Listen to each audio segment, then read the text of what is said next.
Yeah, let's give it up, right? Let's give it up. So, first thing I want to say is thank you to all those who came out, all the panelists, all of the participants. Today you are going to get hip hop and STEM together, but I'll be remiss if we did not have a welcome from our mayor.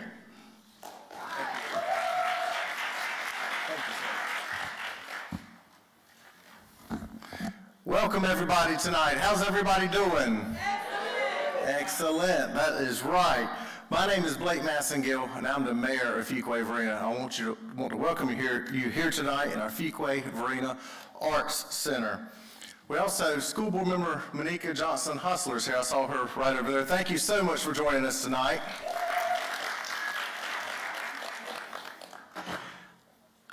Number one, I want to thank Alex Flowers right here. Alex.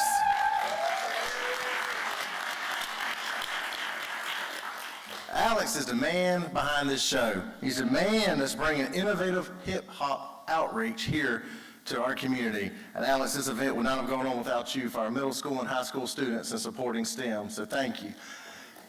His hat, he knows I love his hats. I've been telling him that for months now since he started wearing it. And the A is not for Alex, y'all. It's A for awesome Alex. And so that's how you know it right there. There has been also countless volunteers that have been involved to put this on. So every one of you volunteers are important and are an integral part of this. And also the panelists. You cannot have an event without great panelists. And I know that you're going to have fun today. You know, STEM is interesting. Last year, Congress added accounting as a part of STEM. I know you're familiar with that. And so I have a degree in accounting. And so now I feel like I get to be a part of it at the same time too. So excited that Congress did that. That's exactly right. Monday's production is going to be a lot of fun too. Who here's coming back on Monday? That's right. Monday's going to be a lot of fun. I encourage you, if you haven't got your tickets yet, to buy the tickets. I was talking to Alex's wife outside, and it's just about sold out. So you got to hurry up if you want to be there. But look, most importantly, y'all didn't come here to hear me talk. You came here to see Alex and see these great panelists and lots of great things happen. So thank you so much for coming tonight. Thank you for allowing me to be a part of this. And Alex, on with it.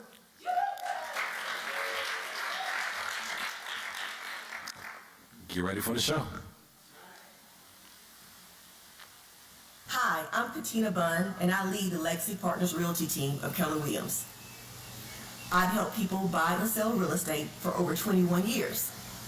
Last year, Keller Williams ranked our team number 6 within the Carolinas. Today, I support this great event because it allows me to give homage to the people that sacrificed and worked hard to get me here. I'm so happy to celebrate Juneteenth with you. Everybody, let's enjoy. So you're a philosopher? Yes, I think very deeply.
All right, hi everybody. I have the honor of introducing our leaders of the new STEM, thank you, Dave, rap session squad. So, as I call your name, you can make your way up on stage. Dr. Mariko Dove, Dr. Kevin Edinburgh, Ava the STEM Princess, Ms. Zaria Green, and the Woodards, Ms. Shea, Sanaya, and Steven, please. All right, come on up, y'all.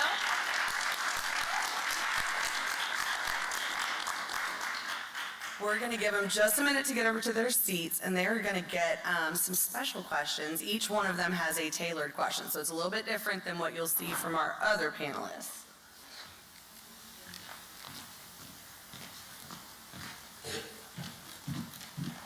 I am Dr. Mariko Dove, and I am the first to implement pharmacist-led Medicare annual wellness visits and continuous glucose monitoring visits at a federally qualified health center for medical reimbursement. And the federally qualified health centers serve historically marginalized communities in the counties of Wake and Franklin.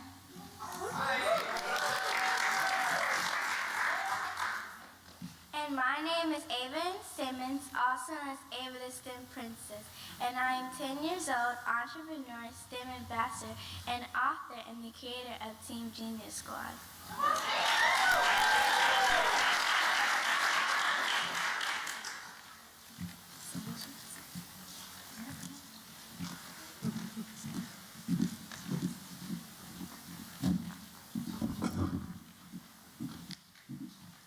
I'm Zaria Green, and I'm the first, along with other students, to host a HBCU Expo event at Fuquay High from Send Hope for Manifest.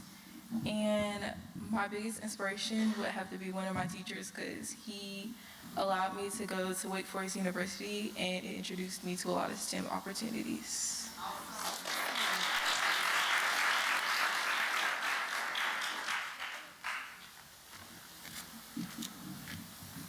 Hi, I'm Sanaya, and I am the first CEO in my family to be a CEO of my own business, was what me and my sister and my brother have. And my inspiration in STEM would be my mom, because she's a movement instructor, so she goes into different classrooms and works with kids and teaches science through movement. So she's my biggest inspiration in wanting to know more about science, because she makes it fun.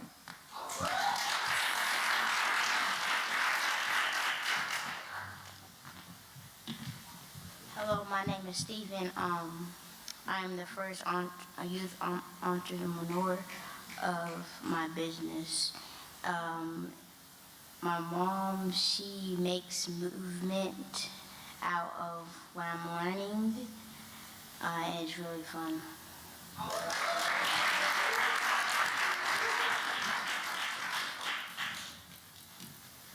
Hi, my name is Shay Woodard, and I'm the first thought leader of our business. And my inspiration was probably my dad, because he used to be a technology teacher, and every time we went to his classroom, he had like a 3D printer, and I used to love like seeing the little image or printer come out in the end. Thanks.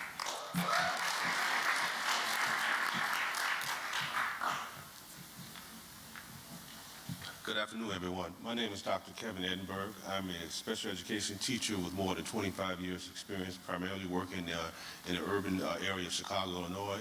I spent a few years working in Denver as an assistant professor at a private university.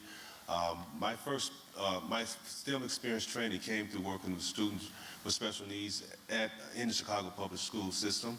I've also been a staff developer and a consultant in the education field as well.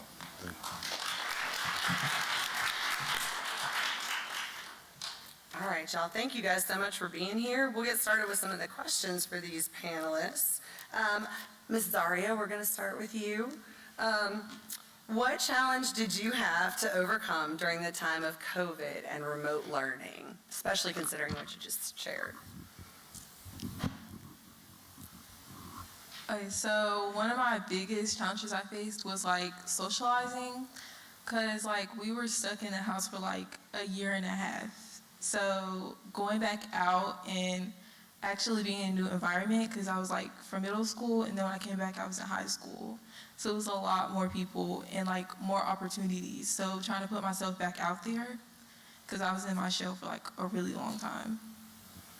I think a lot of kids and adults can relate to that. I think some of them are still kind of figuring out how to socialize again.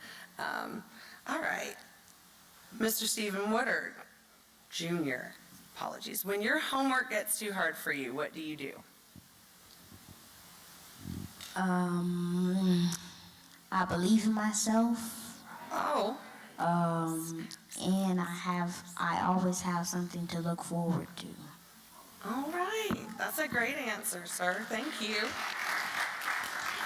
We know that we fail forward too, so homework and testing, it's all so we can learn more, right? So we just got to get some help with it and keep pushing.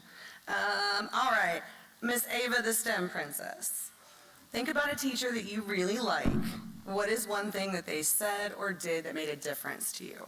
My first grade teacher, Miss Toomis, because I used to get in trouble in first grade, so she told me that I could do better, and when she looks into the future, she sees that I'll be more successful than I think.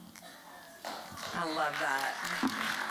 You know we have some teachers here, so you just made somebody's night with that one. Miss Anaya Woodard, describe the best school assignment you've ever had. So the best school assignment I've ever had would probably be this past year, 9th grade. It was a school assignment. It was a project where we had to like research different sources of renewable energy. So my project was on geothermal energy, and it's when machines use heat, thermal energy in the ground for heating, cooling, and electricity. And I like that because I like learning about different ways that the earth provides us with resources that are sustainable to the environment so that we can reduce our carbon footprint on the earth. It's beautiful. Thank you, ma'am. I think our future might be in good hands after this evening. Ms. Shea Woodard, if you could make just one rule that everyone in the world had to follow, what would it be and why? The rule that I would make is I would like to give everybody a chance at learning, because not everybody has the opportunity or the privilege to go to like a really nice school and get good education. So I would make it a rule to where we have to put in money into the schools, and we have to like help them get the kids the proper education that they need. Make sure it's available to everybody. I like that. Very nice. And then we have our first take, side A or B. Dr. Mariko Dove, we're going to start with you. Side A or B? You get to choose. B. Okay. Why is diversity, inclusion, and equity important to you regarding the work you provide for young students and for the community or for the community at large? I think DEI is so important in incorporating into what I do to serve the community and the students that I get the opportunity to work with, is because it's showing that target audience that they matter, and I care about them because I'm considering their culture and whatever else. I love that. And now Dr. Kevin Edinburgh, A or B? A. I'm sorry, A, sir? Okay. Explain a hip-hop song that helped you remember a science, tech, engineering, math concept, or a vocabulary word. So I don't know if I can choose just one song. I know when we call it hip hop now, but when it initially came out, when I was in high school, it was called rap music, and then it changed to hip hop. So, as I was paying attention to the cadence, the rhymes, and just the movement that came along with hip hop and the music. And so, of course, me and my friends tried to rap, as we call it, and it's hard. So we knew at that point that in order to rap or perform hip hop, you had to be in cadence, you had to be structured, you had to assemble words that made sense, and I kind of equated to when we called it Please Excuse My Dear Aunt Sally. So you had to be in order to do that. If it wasn't in order, the problem wasn't right. It's the same thing with rap music. If it's not in order, then the songs are not going to sound correct. So that will probably be my first experience working with hip-hop.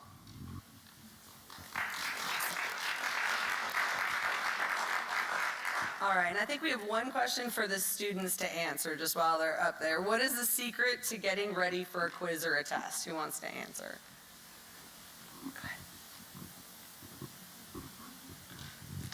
To eat a nutritional breakfast, look over any notes, also believe in yourself, and then you take your test. I love that. There you go, y'all. I think believe in yourself might be the common theme here. All right. I want you guys to thank everybody on the panel. Do you have any other things you would like to say? Anybody want to share something final? Give them a big round of applause. Awesome. Y'all can come. And we're going to ask them to give them a minute to get off the stage. Yes, y'all go ahead. And then we'll get up. The ladies are next. Thank you guys so much.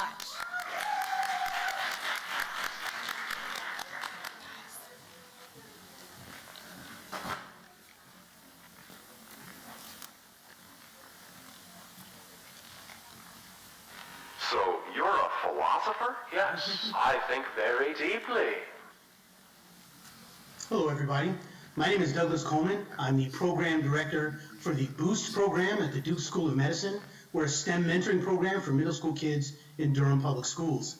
I've been asked to share some of my firsts for this cipher, and I can tell you that I'm the first black man to run this program. Program's been around almost 20 years, serving predominantly black and Latino students, and yet I'm the first black man to ever run it. And I can tell you that in terms of my first STEM influence, I'm going to go kind of the commercial route and then the personal route. In terms of the kind of commercially stuff and the out there in the world stuff, it really was science fiction. I was a voracious science fiction reader as a young person growing up in the mean streets of Los Angeles, kept me out of some stuff. And also, I was addicted to Star Wars franchise when it first came out in the 70s. You know, I probably saw it 20, 30 times, which has dragged my dad to go see that movie a million times. And even saw it in several other languages. I was that much of a hog for it. But I can tell you that it was my father, Woodrow Coleman, may he rest in peace, who grew up in East Texas, didn't finish high school, and was a civil rights warrior, an organizer in the civil rights movement on the West Coast. It was he who taught me a very important lesson, a poignant lesson around science. I was in middle school, junior high we used to call it, and I admit in a shocker, an electric class. You take a couple of D-volt batteries, some exposed wiring and a button, and the person grabs the two wires, I push the button, the circuit's completed, they get a little shock, right? Well, I was trying to show my dad and surprise him because he was always getting over on me. And so I said, hey, Dad, I made this cool device. Here, grab the wires. Let me show you what it does. Well, he grabbed the wires, but he grabbed the insulated part. And, here I am, okay, country boy, he doesn't know anything. I said, no, Dad, reach over a little bit more on the wires, like choke up on it, like you would a baseball bat. And, of course, he went the wrong direction to grab more insulation. So I said, no, Dad, you've got to grab the exposed wires. He hit the button. And I got that little shock. And it made me realize that it wasn't about college degrees. It wasn't about sophistication of technology. It really is about what is the purpose of that technology? Who is wielding that technology? And I'm thinking to get to a better world, it's got to be folks like you and I who are wielding that technology. It matters who is in the doctor's office and who is doing the research. At Boost, we try to promote higher ed and careers in STEM, understanding that that is a tool to change the world, potentially, to make things look and be different for our communities. In Boost, young people learn teamwork, they learn public speaking, elevator speeches, they learn how to network and build their own leadership, and they learn about self-advocacy. I'm sorry I couldn't be with you there today, but I'm there with you in spirit, and I hope these words were informative for you and a little inspirational. If you reach out to me, I will definitely reach back. So get my contact information and have a great site for y'all.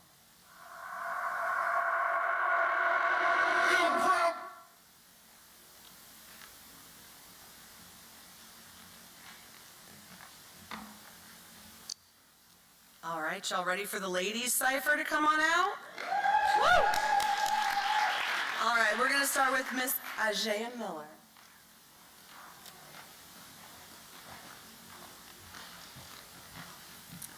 Hello, my name is Ajaya. I am the first in my family to start my own business promoting beauty and mental health, and also graduate with a bachelor's degree in healthcare administration. I am also co-owner / co-founder of an up-and-coming mom and daughter podcast called No Judgment, Let's Talk About It. All right, thank you, Miss Ajaya. We have Miss Jasmine Brown next.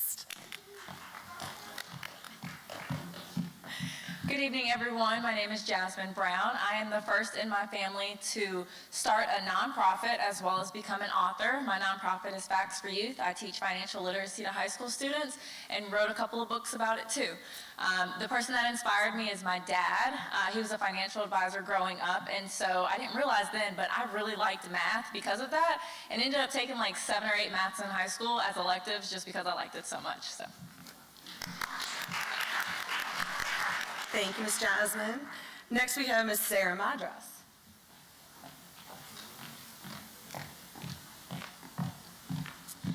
I am the first female in my family to own a business and before the age of 25, and I utilize my passion for the science of people as a licensed mental health therapist to build leaders with the courage and confidence to heal toxic cultures. My first inspiration was a coworker when I had my first ever collegiate job as a freshman. Nice. Thank you, Sarah. And now Miss Christine Wallors.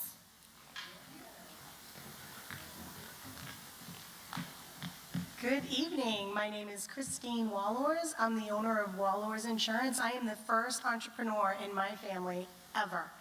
And I have used my entrepreneurial spirit as an insurance agent to work with my community to make sure that they are properly insured so that we don't burden the next generation. That's important. And as far as STEM in my life, I am going to honestly admit to all of you that STEM did not play a big part in my life. I went to a very small school it was all girls, and we did not focus on that. And my only real memories of STEM are failing algebra in my sophomore year and loving my biology teacher, loving biology and doing nothing with it. So I rely on my peers for their STEM experience. Thank you. Thank you for listening. All right, Dr. Tiffany Parisi. She's a PharmD and MSCR. All right. I am Dr. Parisi. I am the first in my family to acquire a doctorate degree in pharmacy, first pharmacist in my family, also co-owner of a retail men's luxury store in Fayetteville, first in my family for that as well, in the US that is. The first person to influence me in STEM would be my dad. He's an aircraft maintenance mechanic. You could imagine what my science projects look like in high school throughout my school career. And actually there's another individual, my Aunt Lori. She was a scientist for a small research company in Cambridge, Massachusetts, of which I spent a whole summer at her job, and it took off from there. Nice. Thank you. And Miss Kelly McNeil Willem. Good evening. I am Kelly McNeil Wilhelm, First Lady of the Shepherd's Flock Baptist Church, Durham. Also the first person in my family to have a social media video go viral with over 3 million views. I, like Christine, am only recently inspired in STEM by Karen Hunter, the Pulitzer Prize-winning journalist, professor, radio talk show activist who says everybody can do something. So my husband and I started an LLC. We have a podcast called At the Helm, where we inspire people to take control of their life. We're available for workshops. I really respect a good plug anytime. All right. So we're going to go through, for you guys, we're going to do a take side A or B. So who would like to volunteer to go first? All right, I was going to say I'll make Christine do it.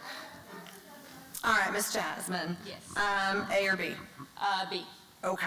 How are you using your business and or your expertise to educate and attract diversity of young females or women to become entrepreneurs? First off, I think representation matters. Like I said before, I was the first in my family to become an author. I actually didn't know any authors personally before writing my first book, but I also try to build up our youth by doing teen entrepreneurship programs over the summer and just making sure that they see people that look like them that are boss ladies and, you know, out here doing things that they don't think is possible. And on top of that, being a Black-owned nonprofit, it's very hard to find funding. So making sure once I get that funding, then, you know, redistributing that to the youth through scholarships or whatever is the way that I do that. So. Awesome. Thank you.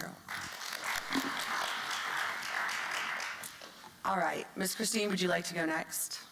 A or B? Side A or B? I'm gonna do A. A, okay. Who is your favorite hip-hop MC?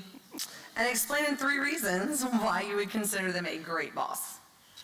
Okay, so I don't know if she technically qualifies as an MC. I did look it up. But I really admire Missy Elliott. And I know, right? I'm an old lady. I like Missy Elliott. She's the same age as me, graduated in 1990 from high school. And the reasons I think that she is an amazing boss woman is that she is an overcomer. She overcame sexual abuse. She overcame extreme poverty. We're talking no toilet in her home growing up for a period of time. And she went on to become what many have considered a music mogul. She is in charge of her own image, her own music, and even has the ability to sign other artists. And she was recently inducted into the Rock and Roll Hall of Fame. Yeah. I know. There's not really like 3 reasons, but I could go on and on and on. I wrote a book report about her. I could tell you a lot. Thank you very much for that. Thank you. She is definitely a boss. I'm sorry. One of the other reasons that I think she is amazing is because of body positivity and gender equality. Those are my other 2 big reasons. All right. Thank you, Christine. Dr. Parisi, A or B? Okay. So same question. MC that you think is a boss. So favorite MC that I think is a boss is, he's pretty controversial, and I'm gonna say Kanye West. And 3 reasons why. One, which is very important to me and my family, is that he is a God-fearing man. He has publicly said that in front of like millions of people, and he's a believer in Christ. And I think that's very important, whether people believe it or not. It's the foundation of what I operate on and what my family operates on. 2 is that he's confident. I feel like he's ahead of his time. Anything that he has set out to accomplish, he's accomplished. Even when people thought he was crazy, he's done a lot. The 3rd would be,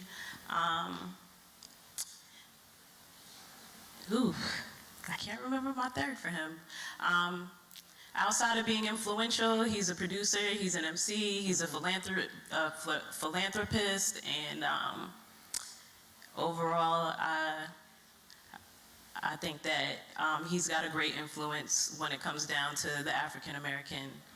He's a very brave voice, right? Like he's willing to step out there and put himself out there. Yep, I can appreciate that. Those are great. These are great answers, ladies. Great answers. Yes, round of applause for that. All right, Ms. Kelly, would you like to go next? A or B? She said, you just get to pick A or B, my dear, and I'll read the question again, I promise. Miss McNeil Wilhelm. Okay, I'll take the A side. Okay, for you, my dear, who is your favorite hip-hop MC and the reasons why? So my favorite hip-hop MC would be Chuck D from Public Enemy. One, because he's wise enough to reach back and know that, to reach back to the elders, the one who started this, and realize that those are the shoulders for which he stands. Two, he's innovative enough to incorporate education. I've heard this here, the edutainment, like you're banging your head and you don't realize you just learned about the Middle Passage and the atrocities of slavery. Can't trust it if nobody knows, okay? And he's humble enough to take constructive criticism, and those are the types of people that you want to lead you. That's beautifully said. Yes, I agree. Wonderful. Sajaya, did we? A or B? I want to do B. Okay, so how are you using your business and or your expertise to educate and attract a diversity of young females or women to become entrepreneurs? I will have to say, just by being an example, like I said, I started my business in college at 20 years old. I'm now 22, and I'm a self-taught traveling makeup artist. So I like to promote in my business that beauty isn't just a physical thing, it's psychological too. It plays on your mental health. And when you look better, you feel better. Also, being the co-founder of the No Judgment, Let's Talk About It Mother and Daughter podcast, me and my mom bring up topics discussing different taboo subjects that you wouldn't talk about in everyday life, just making it a completely safe and judgment-free zone. So yeah, I would say that. Wonderful. Thank you. And Miss Sarah, I believe you're our last to answer. We'll pass that down to her. Thank you. You want side A or B, my dear? I'll do B. Okay, so same question about how are you attracting that diversity of young women? Well, it's interesting because I almost didn't go into this industry because of that. So my business was created during the civil unrest, and I work a lot with municipalities and police department and law enforcement. And at first I wasn't gonna do it, and I was like, I am a white girl. I do not have the right to be in that arena having these conversations. And a dear friend of mine, he said, you are the one who needs to be in the arena having those conversations because you can be that bridge. He's like, your whole life has been building up to this. Get over your own stuff and get in there and help my people. And so now, it's made me acutely aware because what I'm talking about is vulnerability and courage and showing up and speaking your truth. And what I know to be true is that a lot of times when it comes to DEI, people, not all minorities, and have that privilege to show up and be vulnerable. It is not safe enough for them to make themselves vulnerable, especially in the workplace, and that's where I'm working in. And so to shine a light on that and to start conversations about that, about how we can talk about DEI and it's all lovely and fluffy, but the reality of it is a lot of minorities cannot be vulnerable and show up. It's not safe. And so I think having those hard conversations is how I start introducing that. Thank you, Sarah. I think we can all appreciate that's part of why we're here, is having the hard conversations and putting light on things. So thank you guys. Everybody give a round of applause for our ladies. Woo! And y'all can exit off that way. Yes, thank you.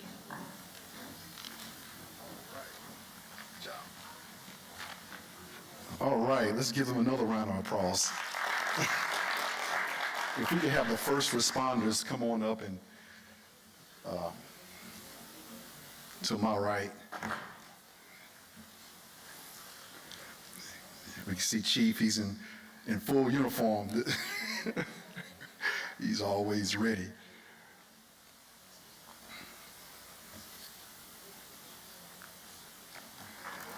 I want to thank you all for coming out on a Friday evening.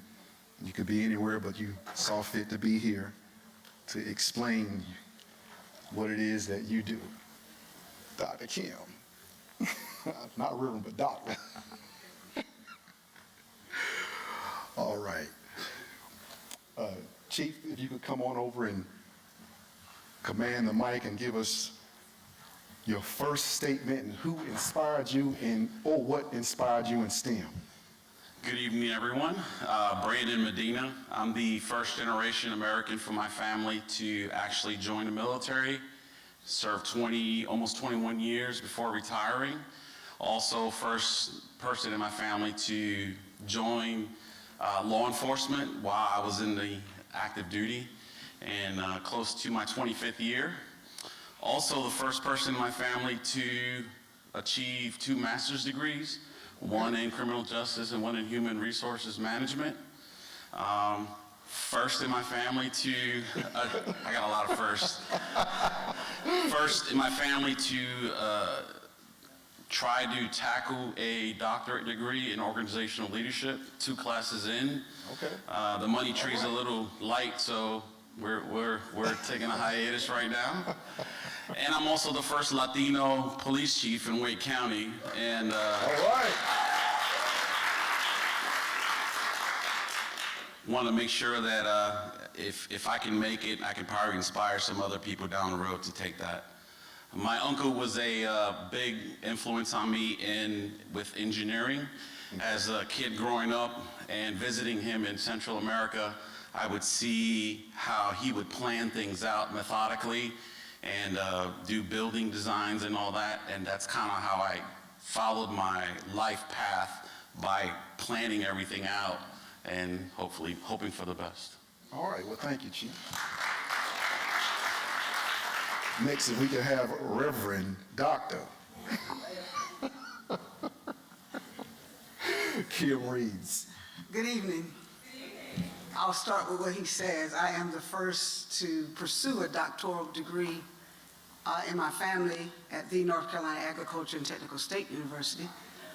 I am the first African-American female inducted in the Hall of Fame in my high school.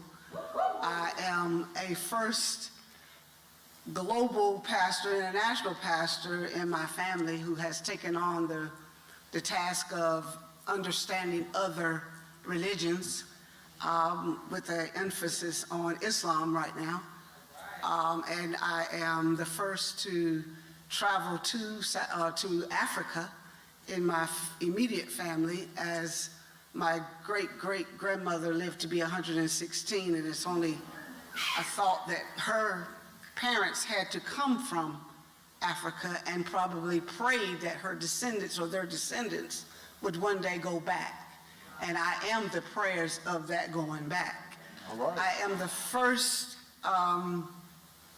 that's it. All right.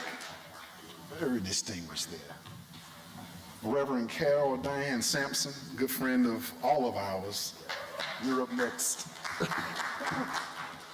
Good evening, I'm Carol Diane Sampson. I am the first, I have quite a few firsts. I'm the first generation college student of my family. I am the first person, so I have a self-proclaimed name based on my training at Campbell Divinity School, Campbell University Divinity School. I have a Master's of Divinity there, but I am a self-proclaimed soul carepreneur. So my paradigm did not exist. All right. So, and my inspiration is my Creator. I found a need in the church for the opportunity to address our soul's needs. We address the spiritual needs, the biblical needs, the theological needs, but we don't address the soul needs. We are mind, body, and soul. The soul exists inside, well, the soul is the mind, emotions, and the will. And those areas don't get addressed. And so we have a lot of toxic leadership in churches and things like that. So people get to be who they are when they are able to embrace their whole souls, because God delights in his creation. So I am also the first at Campbell Divinity School to travel with the Global Christian Immersion Experience. In January of 2017, I traveled to India with Dr. Caleb Oladipo. And I'm the first student to ever travel on 2 global mission immersion experiences in India. I was able to stand in an Indian pulpit and to have a male interpreter to stand beside me and interpret my words. And then I also traveled in 2018 to South Africa and to visit, as Pastor Kim said, the idea of the other. So that's who I am. Thank you. Quite accomplished and still going. Full of energy. All right, Captain Nick Brown. Come on out, brother. First of all, I ain't dressed as clean as Chief here. I usually put my zoom suit on like him, but I ain't doing it today. So, but I am Nick Brown. I'm a native of Fuquay, born and raised here. I guess my first is I'm the first African American captain in the town of Holly Springs Fire Department.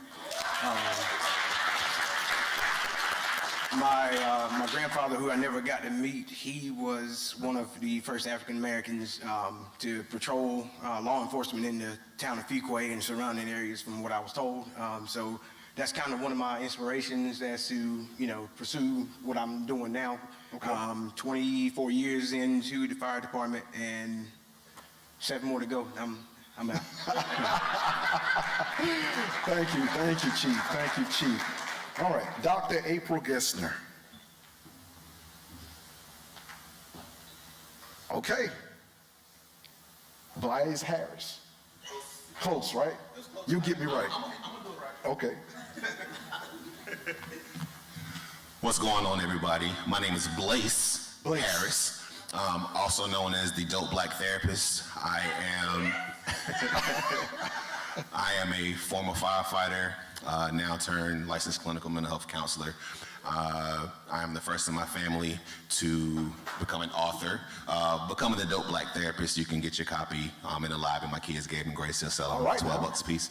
I am the first in my family to start my own practice, G Squared Consulting and Counseling Services, serving primarily first responders and black men, but I treat everybody. So if you need some therapy, know somebody who needs some, send them my way, I got you. I am I am the first person to actually get nationally recognized for changing the words to popular songs or making my own raps about fire safety and getting nationally recognized for doing that and teaching people how to close before you doze and get low and go when it comes to safety. So as far as my inspirations when it comes to STEM, I have two, Mrs. Darlene Perry and Miss Catherine McCormick. They got me really into science back in high school, and I love science until this day. So I'm really excited about being here tonight. Thank you. All right. All right. I tell you, we have such a great group of panelists right here to be able to share their wisdom and experiences with you all. So let me go ahead and get right into it. We have two questions. We have an A or a B. And so Chief Medina, I'll ask you first because you were the first one to go here. I'll give everyone else an opportunity to get their thoughts together. Yes, so sir. You want A or B? As a matter of fact, let me read. A is name one artist and their song explaining how it was instrumental in helping you cope during a difficult time in your life. That's A. B is explain 3 skill sets you have observed in excellent for first responders and or mental health professionals. So you get an option A or B. And I studied for both of them. Okay. And I wanted to go with A, and I was going to go with A, but I'm going to go with B. I don't think Alex would kick you out if you used to give both. I'm going to do B. Okay. But A, I had a good one for A. All right. So we all have been watching social media and news reports and whatnot.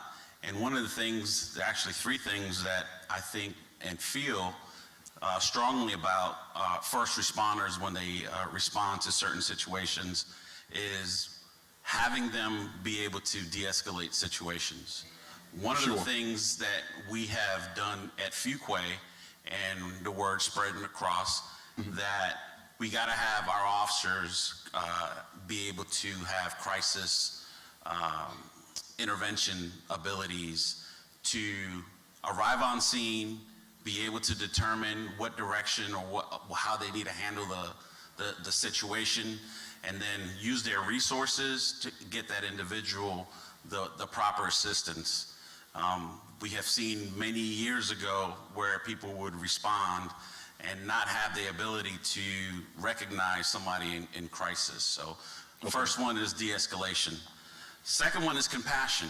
We're all human. We all go through things at one point of our lives, whether we experience it firsthand or we experience it through, through a loved one or through family members. You got to be able to have compassion and understand that that person's life is dealing with that certain situation at that moment, nothing else. So have some compassion. And the last thing is effective communication. We sometimes forget that communicating with individuals is key. You can have an example is I can come up to someone and say something improper, and that interaction goes downhill pretty quick. Versus responding to a scene, having the right dialogue, asking the right questions, so we can have that back and forth interaction. So those are the three things that I believe would make a good first responder. All right, thank you, Chief. Thank you, Chief. All right. Well, since the mic is in front of you,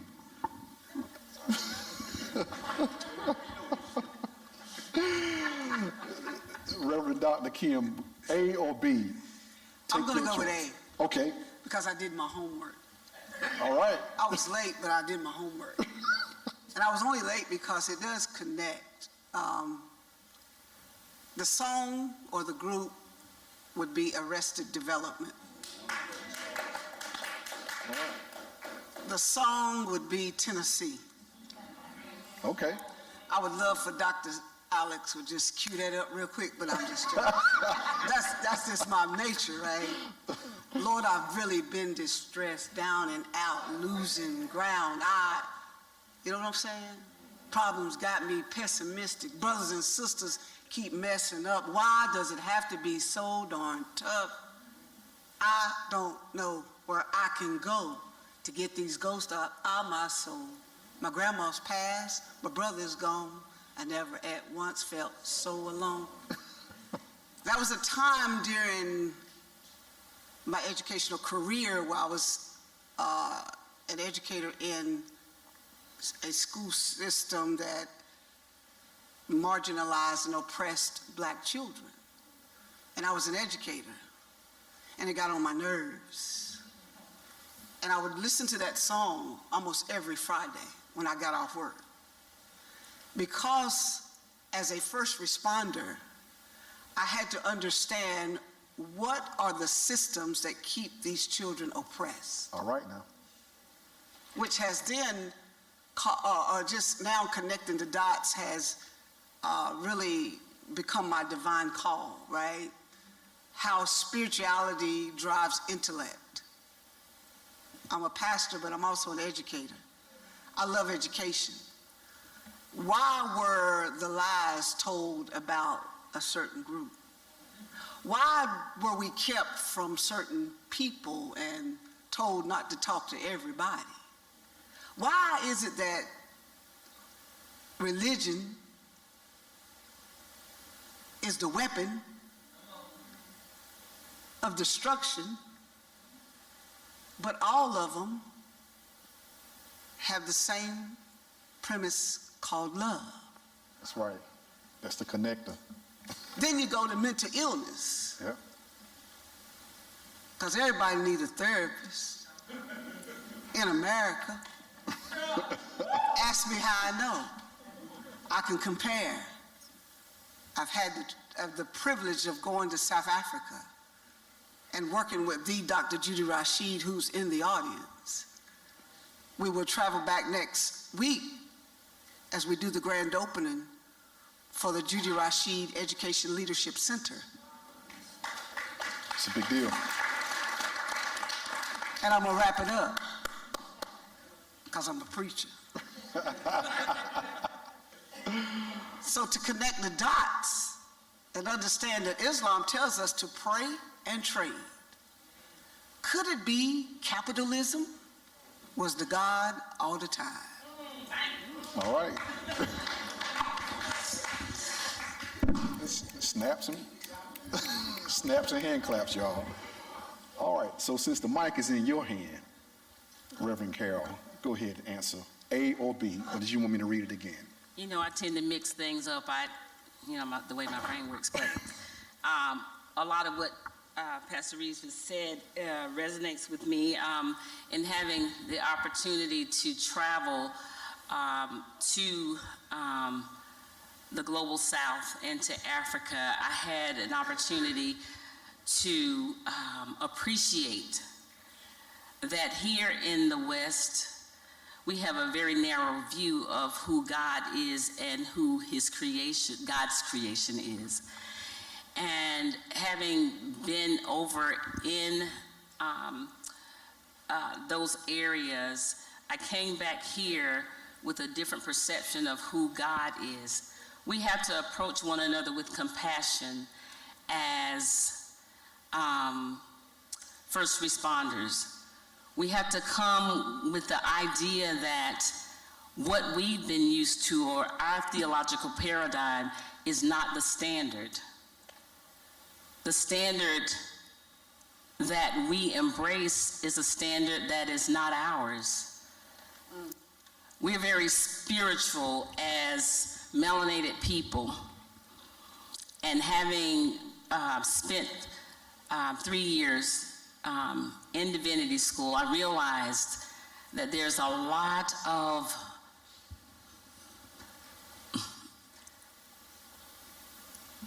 smoke screens, and there's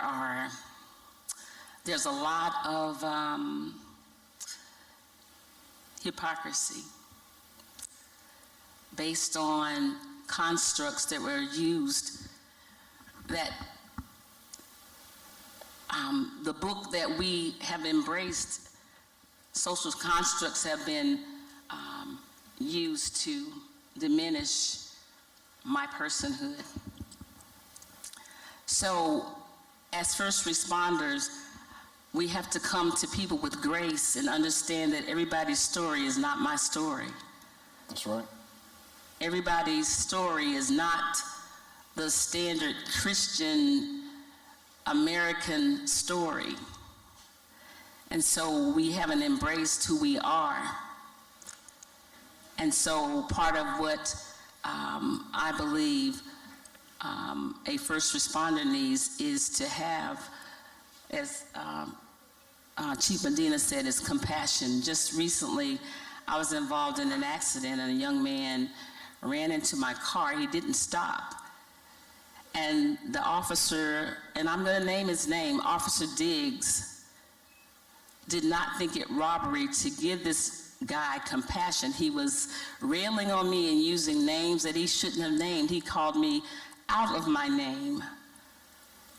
But rather than rail on him, the officer, even in his decision to rail on me and blame me for being beside a parked car that he hit, the officer offered him grace, listened to his story, knowing that he was going to ticket him, knowing that he was wrong.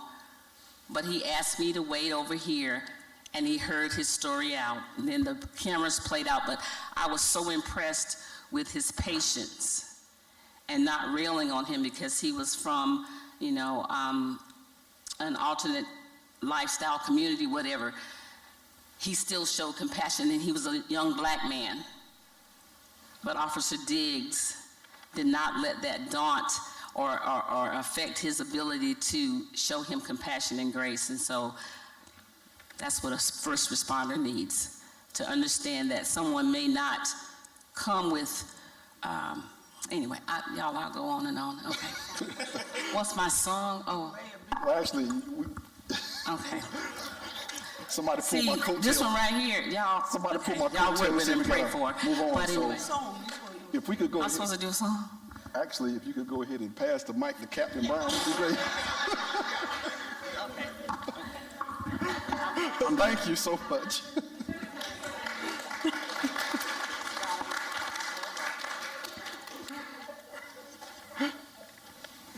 All right, Captain. Yes, sir. A or B? I can read them again if you want me to. I'm gonna go with A. Okay. I'm gonna go with A. Go ahead. So A is a song or artist. Correct. Yes. For me, I come up in the era, like he's saying, the hip hop, the rap, or whatever you want to call it. For me, the song for me, I listen to a lot of music. I can listen to anything, and my kid knows she the same way.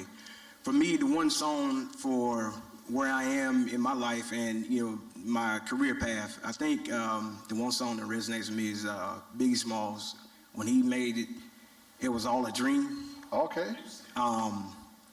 Those lyrics came around, you know, and just that phrase itself, it was all a dream for me, because it was, you know, as a little kid growing up, you see fire trucks here and there, and it was something that I wanted to do, and I knew it was what I wanted to do, but where I grew up, you had nobody to guide you into going in the profession. As he knows, you know, nobody in our community had that opportunity, so we never knew what it was like to be there. So I had a high school teacher that believed in me, and she took that dream and pushed me, because I was headed in a different direction, and she pulled me back and straightened me out, you know, pushed me on and got me where I am. So for me, it was all a dream. And I look back at that dream, and I'm still living that dream. So thank you. That's me. Thank you, All right, Mr. Harris, AOB. I'm gonna go with A, but how am I supposed to go after all these folks? They done stole half my answers, and I gotta make up something new. So I'm gonna go with A, and the song that I choose, and I had a really difficult time coming up with just one. But if I had to pick one, it would be X Factor by Miss Lauryn Hill. All right, good choice. And that's one of the things, is like my divorce, I ain't gonna lie to you, my divorce jacked me up. My divorce really messed me up, and the words are sitting there, you know, it could all be so simple, but you rather make it hard. Loving you is like a battle, and we both end up with scars. And then, you know, the chorus is like, you know, I'm trying not to tear up while I think about it, but, you know, no matter how I think we grow, you always seem to let me know it ain't working. And when I try to walk away, you hurt yourself to make me stay. It ain't working. This is crazy, right? So my divorce really jacked me up. It put me into, you know, major depressive disorder, right? Now, as a black dude, I ain't know black folks could get depressed. I thought it was a white folks thing, all right? I ain't gonna lie to you, all right? So, but let's be real about this thing. Where I come from, you got two ways of dealing with your stress. Pray about it, keep it to yourself, all right? What happens when prayer ain't working? And keeping it to yourself ain't gonna help you solve the problem. I didn't know where to go. I didn't know what to do. And it got to a point where my depression was so unbearable. And it got to a point where, you know, having suicidal thoughts, and it got to a point where I had suicide attempts. I got this tattoo on my wrist as a reminder of where not to go again. Now, at the time, I was a firefighter, smiling, ain't nothing wrong. The culture of the fire service is we're not supposed to let anything bother us, right? Whatever problem we got at home, as soon as we cross that threshold of the door, it's supposed to disappear. Whatever tragedy that you see at work, as soon as you cross that threshold, you're not supposed to take it home with you. How realistic is that? So the thing about it, once I went through that, I admitted myself to a mental health, to a psych ward. I was in Holly Hill for 5 days, didn't have a problem with it. You know, I learned about major depressive disorder. I learned about therapy. I learned about getting medication for it. I learned that I wasn't alone, and there was other people who looked like me who went through this stuff. And I figured to myself, it's like, if I can go through this, how many other first responders, how many other police, how many other EMS, how many dispatchers can go through the same thing and don't say anything about it? So I became a mental health counselor for first responders.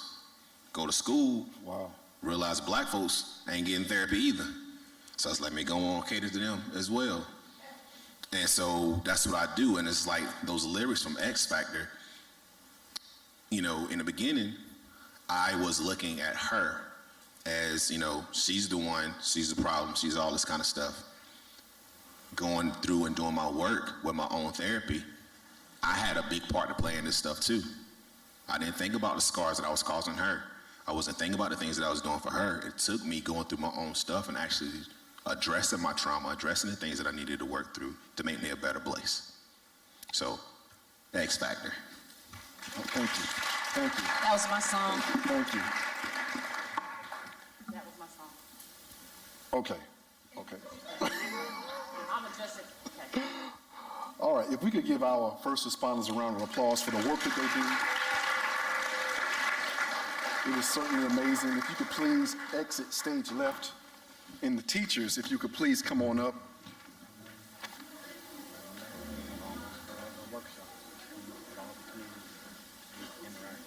Gotcha. Gotcha. And this great visionary reminded me, we got some great workshops coming up for the students, and so I'm excited about that. The interactive workshop, actually the interactive game show, which is going to be amazing because it's going to keep everyone engaged. All right. All right, so if we could have Dr. Jackie Swanick come on up and give us first statement and your influences. Good evening, everyone. I'm Dr. Jackie Swanick. I am the first person in my family to get a PhD, and I am also the first person in my immediate family to graduate with a bachelor's degree. My inspiration in STEM was a research associate. Her name is Dr. Pamela Delaberto. She gave me a chance to do undergraduate research after my freshman year of college, something that at that time was unheard of. So she took a chance in me and changed the trajectory of my life. Thank you so much. Dr. Emily Jesse.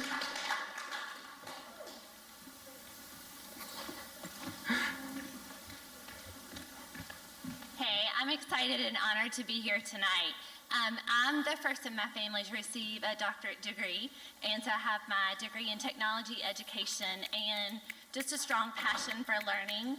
And so my strongest STEM influences come from my family. My grandmother was a foods teacher from the 40s, and then my dad is furniture design and manufacturing, and my mom's a retired teacher. And so they've always been just my biggest cheerleaders in anything that I've done.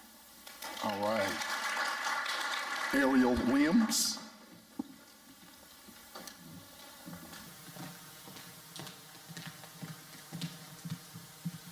Hi, so I'm the first person in my family to be a CEO of their own business, and that business is A Drop of Pretty. I create educational products and host workshops for children regarding general science and health science.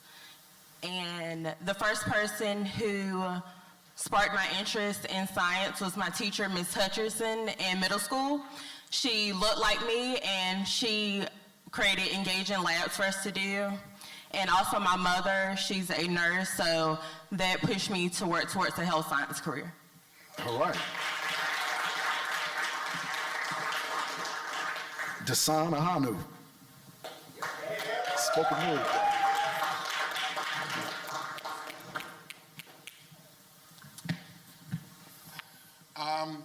First in my family to make a living out of putting pen to a page, to be able to go across the country and tell my story on a stage.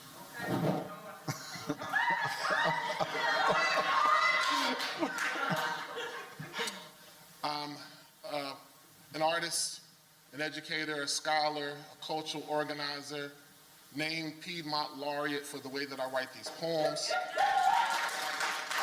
Inspired by James Baldwin, Bell Hooks, Walter Mosley, Donald Goines, Amir Baraka, Zora Neale Hurston, Gil Scott-Heron, Audre Lorde, Black Watch, Zulu Nation, Gangstar Mass Appeal, Outkast, Scarface, Bun B with the Trill, SNCC, Freedom Writers, A&T for Sitting Still, and for everyone who paved the way for me to use my voice. All right. Miss Monica Johnson Hostler.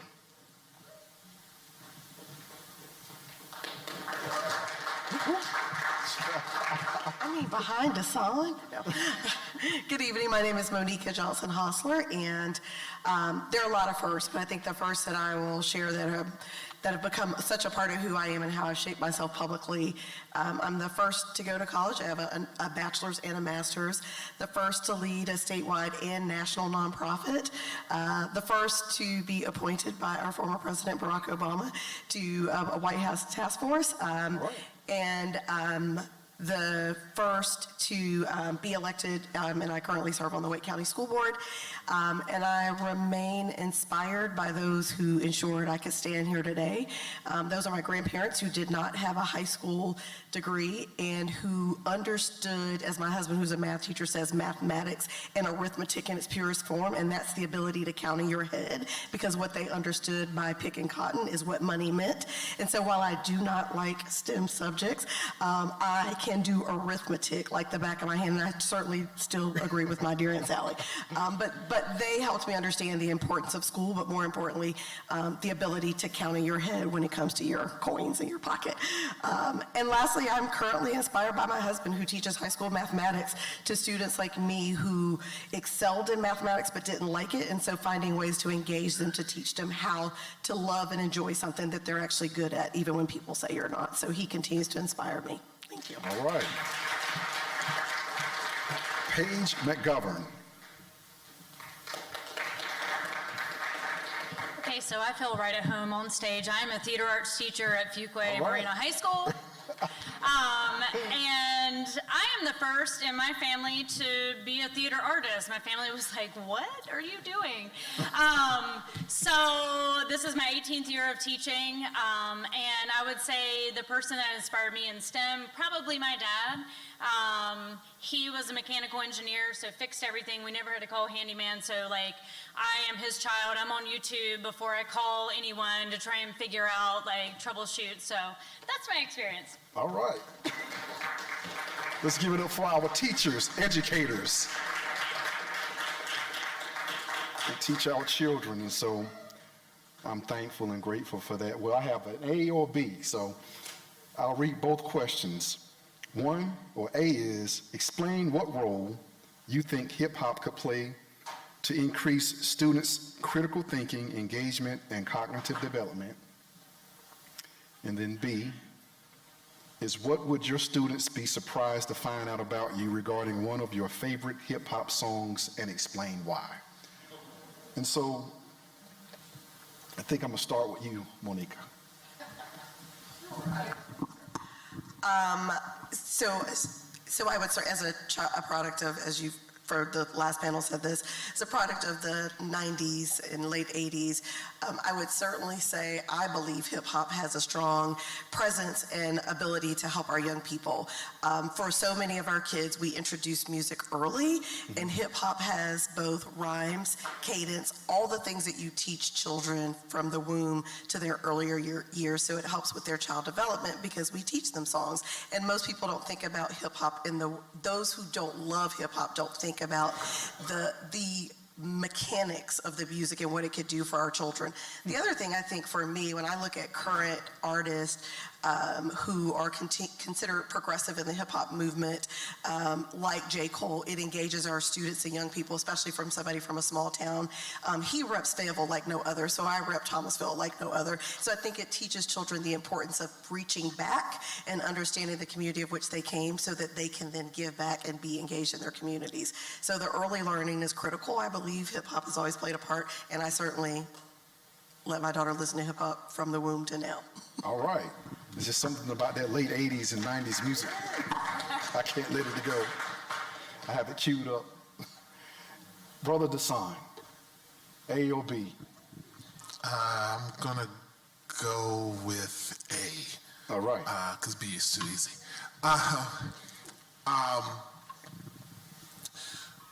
So there's a couple of things. One of the reasons why I believe hip hop is so important is because that it is a culture, and it is a modern cultural phenomenon created here that is just reaching 50 years old. So we've been able to watch it from its inception all the way to now. It's diasporic, right? So when we're talking about the African diaspora in hip hop, and from its inception, it involves all of us, from Africa to the Caribbean to the US. It's also multidisciplinary. It was like the culture of hip hop was created intentionally, and it is a sign of our brilliance.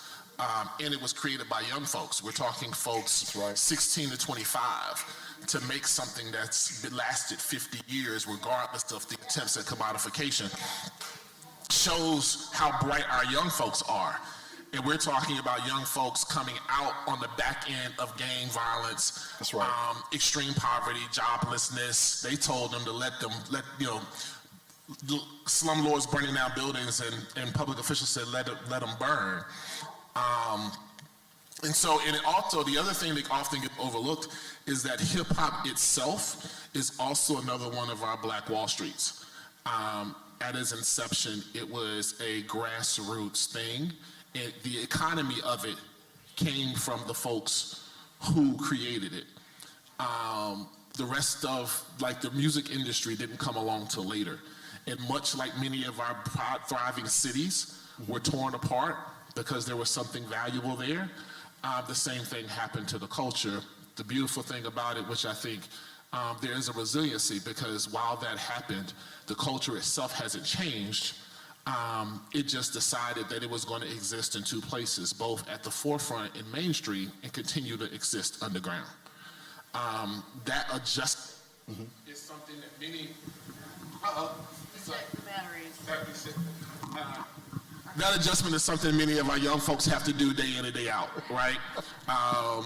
W.E.B. Du Bois said that we have to live a dual existence in this country as Black folks because we're Black and Black in America. Our young folks have to live a double existence because they have to subscribe to certain standards and places that they're in while also maintaining their own sense of self and existence. And hip hop has done that. So. Okay, all right. We're gonna switch up and go with Dr. Emily Jesse. I think I'm going to go with the same question, probably because of my comfort level. So I look a lot with students in the classroom and how do we build relationships. And so when we talk about building relationships, you have to get to know them. And so through music and hip hop, you're able to do that. And there is so much from the womb that you start with, and that continues on. And so there are different ways to approach and lessons you can form and things you can study. And what a better way to relate to a child and let them look at vocabulary, look at narratives, write their own story, analyze the lyrics, and those things are so passionate and so energetic in a classroom. Thank you, thank you. Paige, you're up next. Oh, I don't know. I want to answer both, but I'm not going to. Okay, for me, all right, so when I read the questions, I thought about Hamilton, and I thought about Lin-Manuel Miranda wrote these hip-hop lyrics about Alexander Hamilton. Like, what? Right? And everyone loves it, and it's like you can take something and make it relevant with music, with hip-hop music. And not just that, but like I think about, like, in the classroom, being creative and learning vocabulary and talking about cadence and rhythm and all these things. I don't know. I could talk so much about it. Like, I love it, and I just, I'm excited to be here. So thank you. You all can tell she's an educator. Out of the classroom, on the stage. This is her element. Dr. Swanik. So I'm going to pick A as well. All right.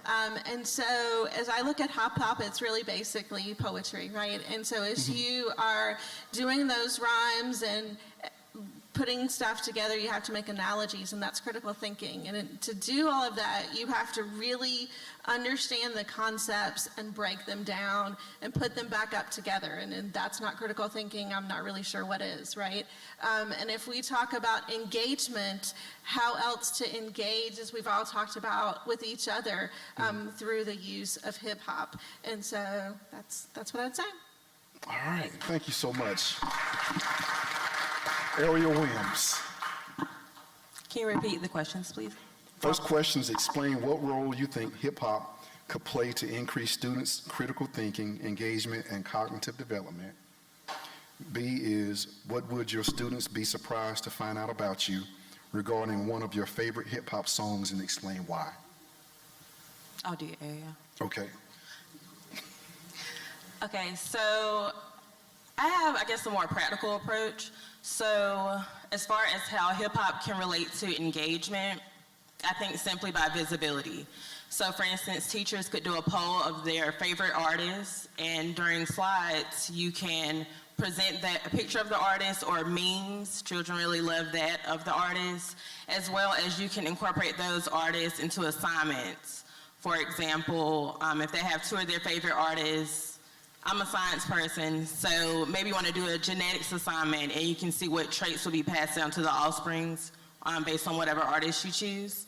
As well as I think hip hop can play into critical thinking just by forming lyrics. So a big thing on social media is teachers forming lyrics, whether it's about the water cycle or whatever is going on, and just taking a theme and incorporating it into lyrics is an art in itself. You have to think about how you want to incorporate that. So I think that's where the critical thinking comes into play.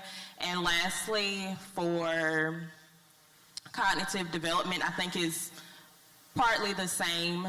The thought process for forming those lyrics, and when you're reciting that on a regular basis, it's just getting into the person's long-term memory. Thank you so much. Our educators, give them another round of applause as they stand up and exit to the left.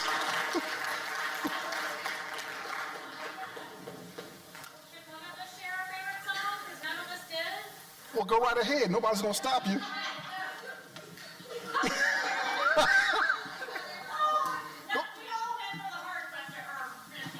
Okay. Theater, y'all. Theater.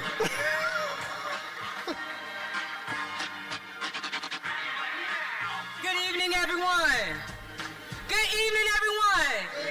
All right, I gotta check the temperature of the room, so we're gonna do a quick check. Y'all ready? I might age myself or date myself a little bit. Ayo! Okay, we're in the right place. Ayo! Great. So we are at the mid-brain point of the Grand Rounds Cipher. If you would, please come to the stage. Give them a round of applause, everyone.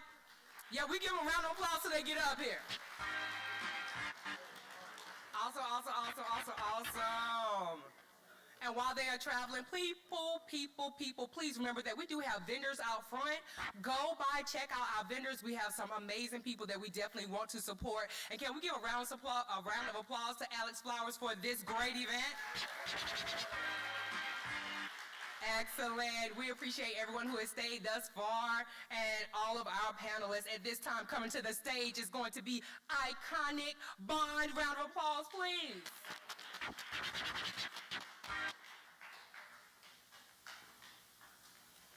Good evening, everybody.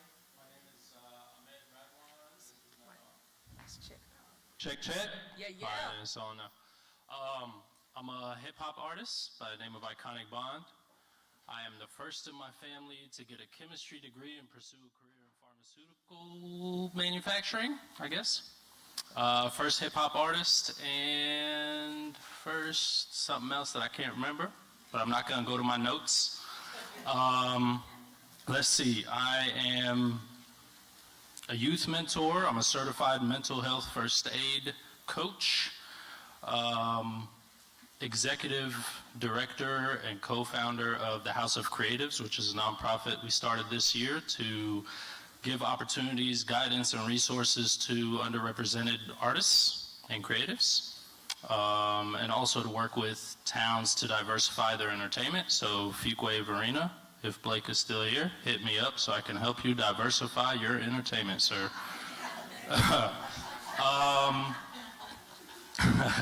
I'm the Interfaith Director of Eure Islamic Center in Fuquay. I'm also a board member of the Holly Springs Interfaith Alliance. I think that's good enough. All right. Awesome. And now coming to the stage, Noah Bunn.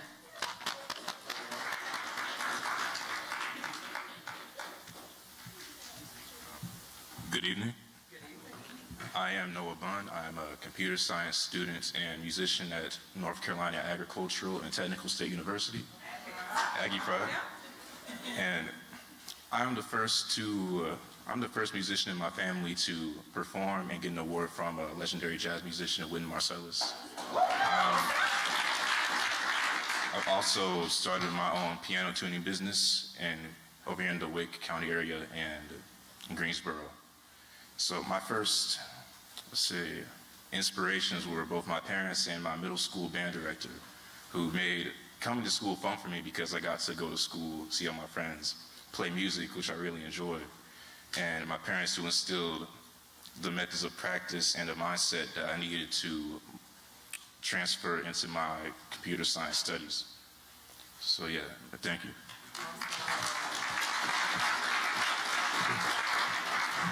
And now we have coming to the stage, Joe Brown.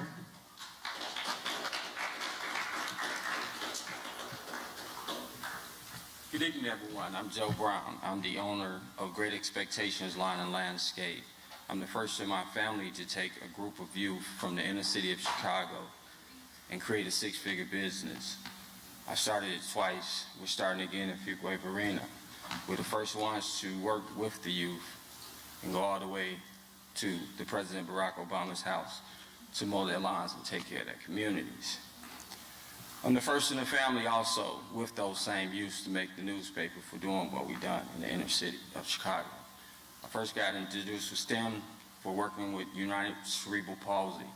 We restored and recycled computers for our youth to go back to inner city schools where we did not have technology. We did that for 10 years. So I'm the first in the family to come back and do it twice.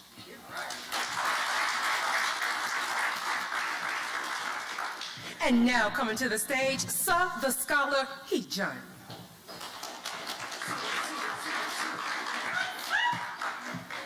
Peace, everyone. Thank you for having me. By the end of this year, I will be the first doctor in 3 families, biological, foster, and adoptive.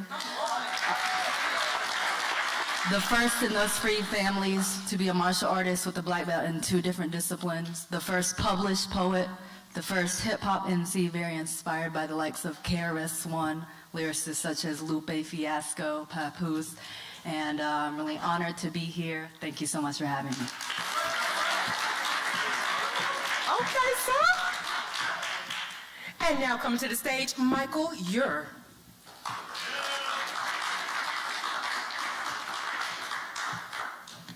Good evening. It's a great honor to be here. And I am just so proud of you, Fuquay, and I'm so proud I had an opportunity to meet Alex. I am an engineering success coach at Wake Tech, and this is very new, so I am the first that has been assigned to a particular major. And Wake Tech is transforming, and all students that come get success coaches, no matter what their major is. When I went to college, we didn't have those, because you might think you want to be an engineer, but you really need to be an accountant, or you really, so we help guide them, and we all have care teams. We have a career coach, we have academic advisors, the deans, etc. But I'm a first-generation college student, and I'm sure I'm the first person in my family that made a point of visiting all of the HBCUs in North Carolina so that I could see the differences as well as the similarities, because they're not exactly the same. One of the people that I would say really inspired me, and this was at A&T, was I got a chance to meet Dr. Ronald McNair, and he was an astronaut. And I saw him, and he was just practicing his martial arts. And I learned later that he played the saxophone, and that let me know you could be an engineer or a scientist and still have the cultural arts.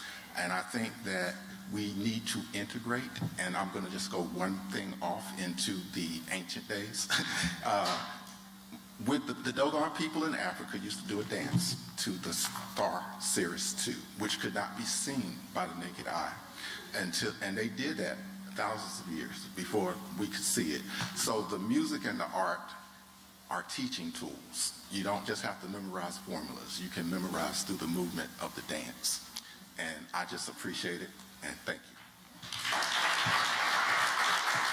Thank you. And last but not least, Dr. Cornelius Tolliver.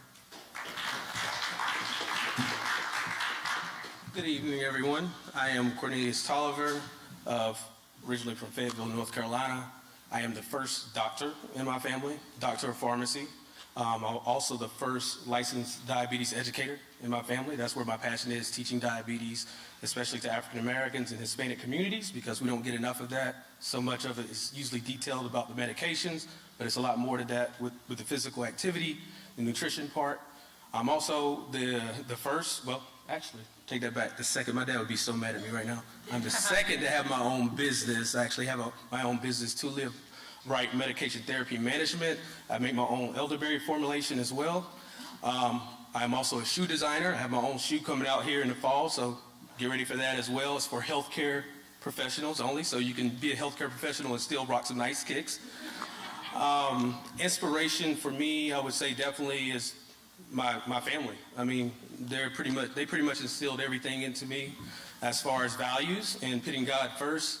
And without God, I wouldn't be here today to share my story with you. So it's really cut and dry for me. My family is definitely my inspiration, and still to this day, they're my biggest supporter, and also they're quick to put me in my place if I get out of control. So thank you for having me. Looking forward to so much more. We have an amazing panel, so we're going to go ahead and get into this side A or side B. Side A being, which hip-hop artist is most scientific to you and why? Side B, explain one moment you overcame a challenge during your journey in STEM, whether it was in high school, college, graduate school, or professional. Who wants to volunteer? Looks like I'm forced to by default. While in high school, one of the major challenges was to finish. And that's why one of my mottos is, you know, I don't work till I'm tired, I work till I'm finished. Right. And so there's plenty of times I wanted to quit, you know. So one of the major challenges I had to overcome was really just getting started. And so I had this teacher that really got on my nerve. That is my favorite girl right now, Miss Carmichael. She helped me finish. So that's my biggest challenge right there. All right, thank you. I'll be choosing B. Okay. Okay, so I'm still in my STEM journey, but my first year of college was a long one. I was in the university marching band, the Blue and Gold Marching Machine, playing trombone. And if you don't know how hard they work like 5 hours a day. So I was getting up, doing homework, going to class. In the afternoon, I was in rehearsal. And I would get back home at like 10:30 and keep doing more work. And it was a repeat of that every day. Weekends, it was like 10 hours. And so that got me really distracted. And my priorities weren't really straight. So I ended up with a GPA that I was really proud of. And that never happened to me before in my whole school career. So I lost a lot of my confidence that year. And the next year, I took a semester off. I took a video game programming class at Wake Tech. And I had a professor who was really supportive. I was learning a new programming language, coding video games I'd never done before. And my last project was to make a full video game. And through that process, I learned it's not that I can't do something, I can't do it yet. I like that. And so I completed that project for 95.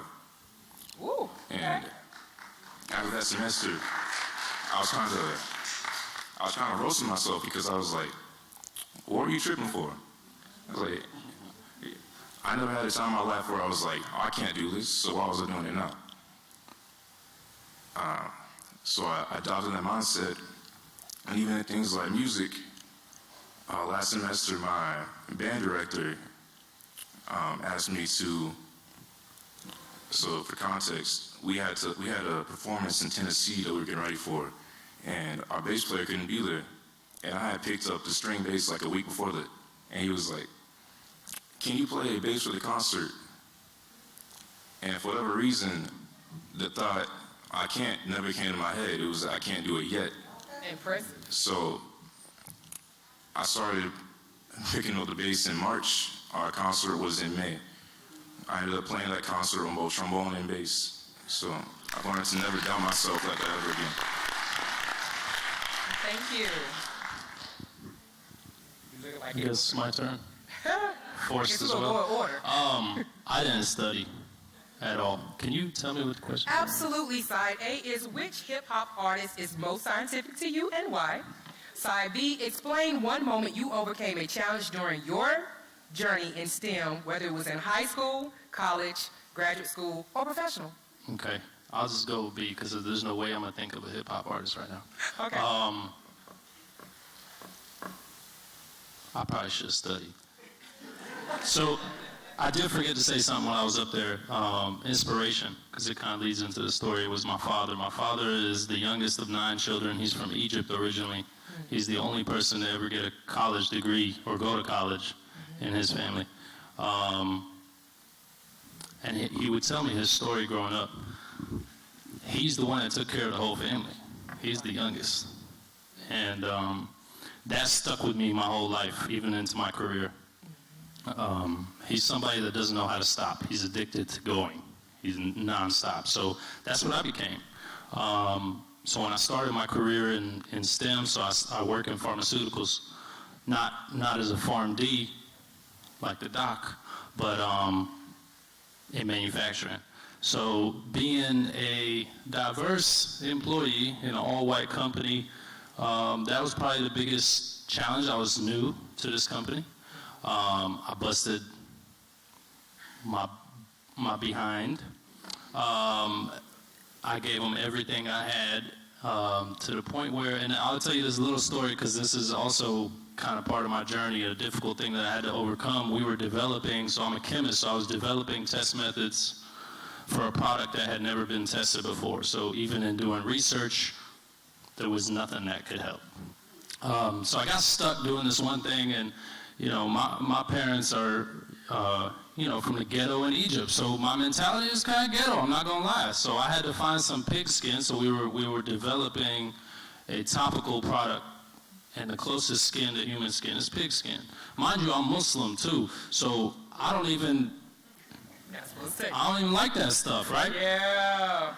I ain't supposed to touch you. So I hit up a hog farm and I was like, I need some skin. And they dropped off an entire piece of hog skin, but it had hair on it.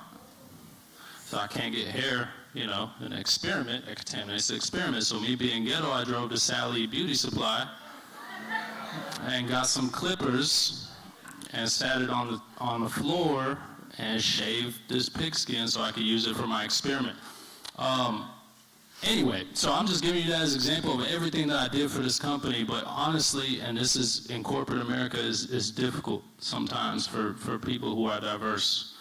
While DE&I is still being pushed right now, it's like the topical thing, it's the cool thing, right? It's a trend, right? Everybody wants to hire diverse. The problem is the people hiring are not diverse. Now I have that opportunity.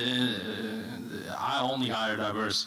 Anyway, so there was a situation where, and I have been with this company 8 years, a new employee came in, Caucasian male.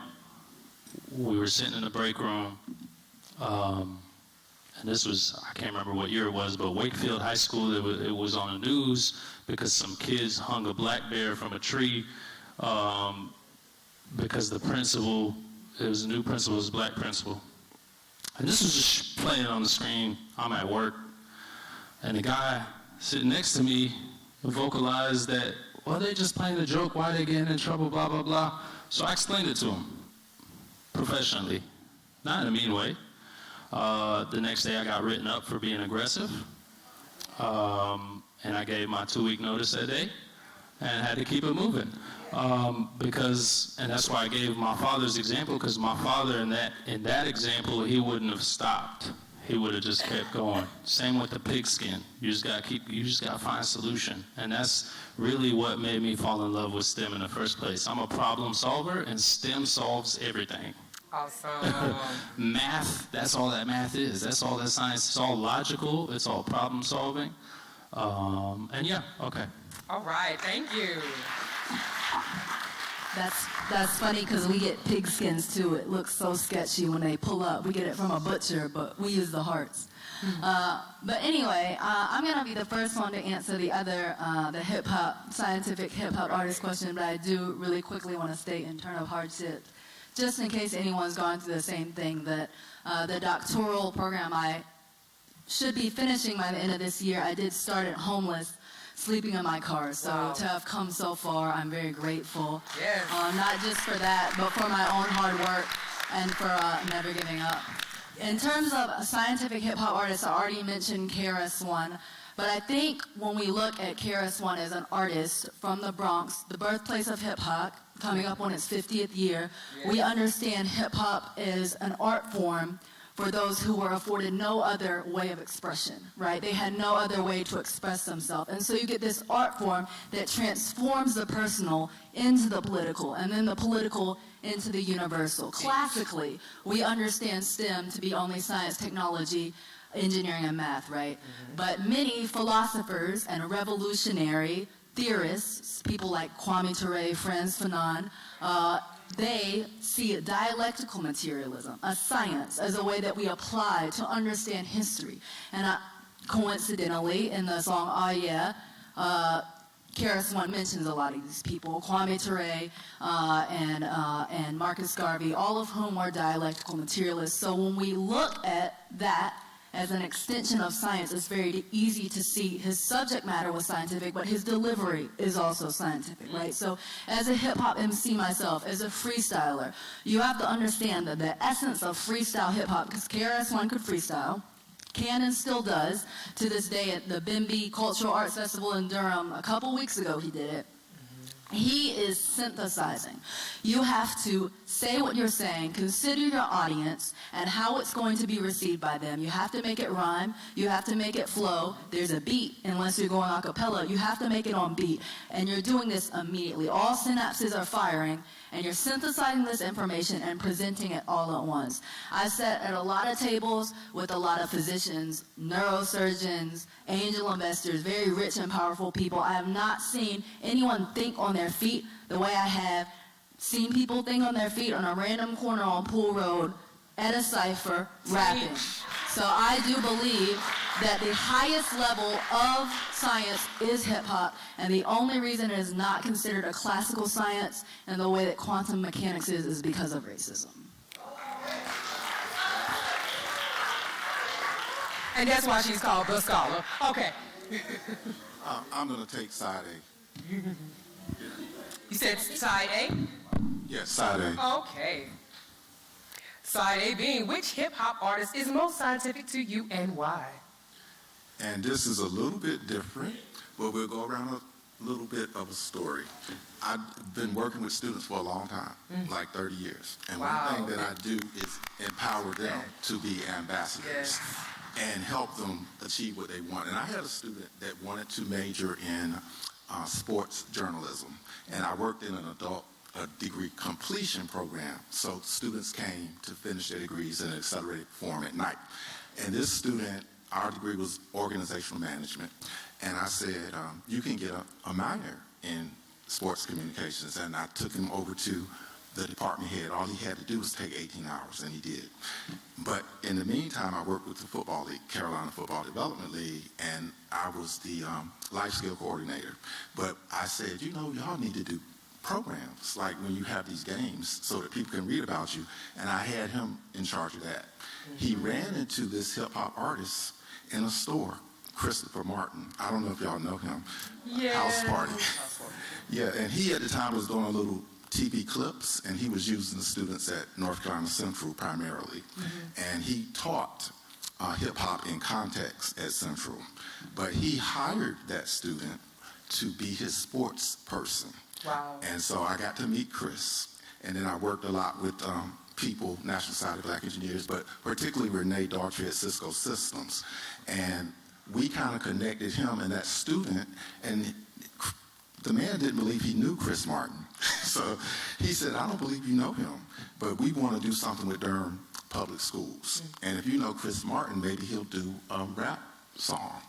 And they got together with two other people, and they worked with the students, elementary school students in Durham, and they produced a hip-hop song about STEM.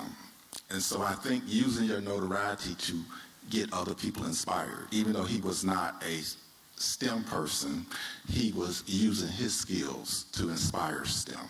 So that's my person. Awesome, thank you. Okay, I think I'll take the challenge question. The challenge question? Yeah. We're talking about B? Which one? A or B? Oh, I think the it's challenge, got it, B, yeah. okay. So I'm a big sports guy, obviously, right? I like sports. So there was a time period where I really thought I was really nice on the basketball court in high school. But I was pretty good. I averaged a little 25 points per game. North Carolina A&T came out to check me out, offered me a little scholarship. I told my mom, don't worry, I got it from here. I'm going to the league. And I was so sure. I was going to North Carolina A&T, and I thought I was going, yeah. But it was a great school, great experience. But that's all I had ever done up until that point was play basketball. Every single day of my life, it was rain, sleet, snow, working out, shooting basketball. I'm obviously not that tall, so I had to work a little bit harder than everybody else. So I get to A&T, and guess what I realized? I realized that the other 15 guys on this team also averaged 25 points per game. And that the other 15 guys on this team are also 6'4", 6'5", 6'6", 6'7", and I'm a freshman. And I'm 160 pounds at the time. So it's like, okay, this, might not be the best idea for me. I might want to start looking at other things, but I didn't give up. I worked out really hard, put on some little muscle, came back my sophomore year, got a little bit of playing time, came back my junior year and was back on the bench. And I had to make a decision. God kind of looked into me and kind of said, hey, son, you think it might be time to find out some other things that you're going to be able to do besides keeping the team GPA up?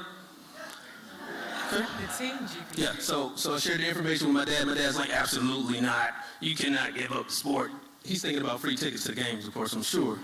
And my mom's like, whatever you want to do, baby, we support you. It's going to be fine. You can do anything you want. No, moms are. They're going to support you. I had no idea what I wanted to do. But anyway, I decided, it's like God woke me up one day and just said, you need to let it go. You need to find out what else you can do. And before that, I had never looked into the healthcare field before. Around that same time, my grandmother began struggling with cancer. And I remember going to see her during that time period where I was kind of deciding on if I was going to let basketball go. And I remember seeing all those medications on the table, and no one knew in my family what they were. They just knew she took 15 pills at 8 o'clock, 20 pills at 12 o'clock, with no rhyme or reason, right?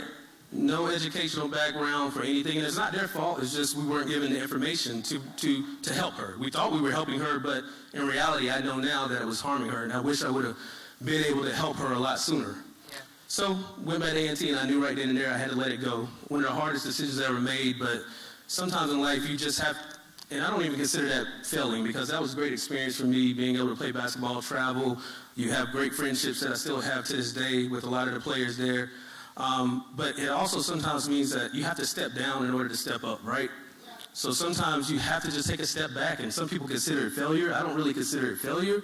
I consider it just taking a leap of faith, right? Following God's direction. If there's a door that he opens, you need to walk through it. Don't question it, right? And sometimes I think we just find ourselves questioning whether or not we should walk through that door, and that's why they say most of the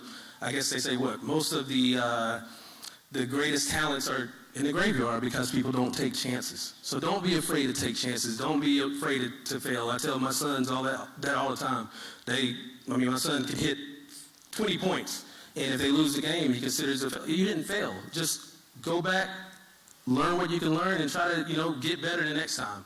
And it's like that with life. It's like that as a pharmacist. It's like that as a father. It's just trying to get better each day, no matter what you're doing, and then be able to uplift and help support other people to help them get there. That's become my newest passion, just helping students learn how to become diabetes educators, so that maybe they can help their family when I didn't have the opportunity when I wanted to help my grandmother. And so that's my biggest challenge. Sometimes you just gotta step down to sometimes step up, right? Awesome. Yes. That was a great closing to the mid-brain cipher, and we're going to give you a round of applause as you exit left. And coming to the stage, we need the chamber to come on up. Continue that round of applause. I learned some things from these panelists, and even those who came before them. This is absolutely awesome.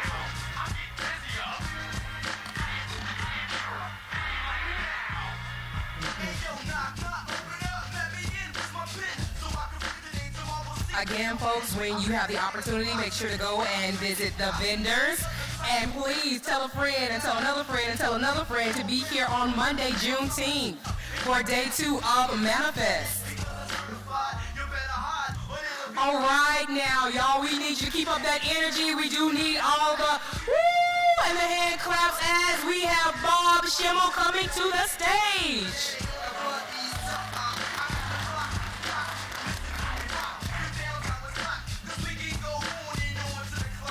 Good evening. Good evening. So I am a third-generation entrepreneur. So I don't have that great story to tell you, but I want to share a story with you. 7 years ago, I was part of a program that my neighbor, an African-American woman, started called Launch Wake County. And she wanted to find a program that would help entrepreneurs in Wake County build successful businesses. So I was part of that team that got it started. I also felt that there was an opportunity in my town of Holly Springs. And so I was part of the founding team to get it started. But different than all the other programs that were in Wake County, we did something very special and unique. And there's a number of people here from our program today that deserve credit for this. But we decided that we were going to focus on underserved entrepreneurs. We defined them as people who didn't have the funds, didn't have the education, and particularly women and minorities who face the obstacles that are there. We started our program, and I can tell you that we look back at how many people have been involved with STEM in our program. I can tell you a very high percentage of those businesses have some form of technical aspect that's there. One of the really interesting stories is that we've had 4 nonprofits dealing with STEM. Businesses that are focused on helping kids get into STEM. One of them was Alex, okay? And part of our program, in addition to a lot of classwork and training, is they get 6 months of mentorship. Alex has been my mentee, and I have worked with Alex over a period of time. And I know when the phone rings, it goes, "Hey, Bob, I got a question for you." But, so we've seen the development of this in our community. What's inspired me? 2 things. One, my high school chemistry teacher got me on a STEM career. I've used technology in all my businesses that I've worked in. But secondary is my faith. My faith has taught me that God has given everybody capabilities and desire, and they have the right to live the best quality life that they have. And so that's how I spend my time. Thank you. Well, thank you. And now coming to the stage, Katina Bunn.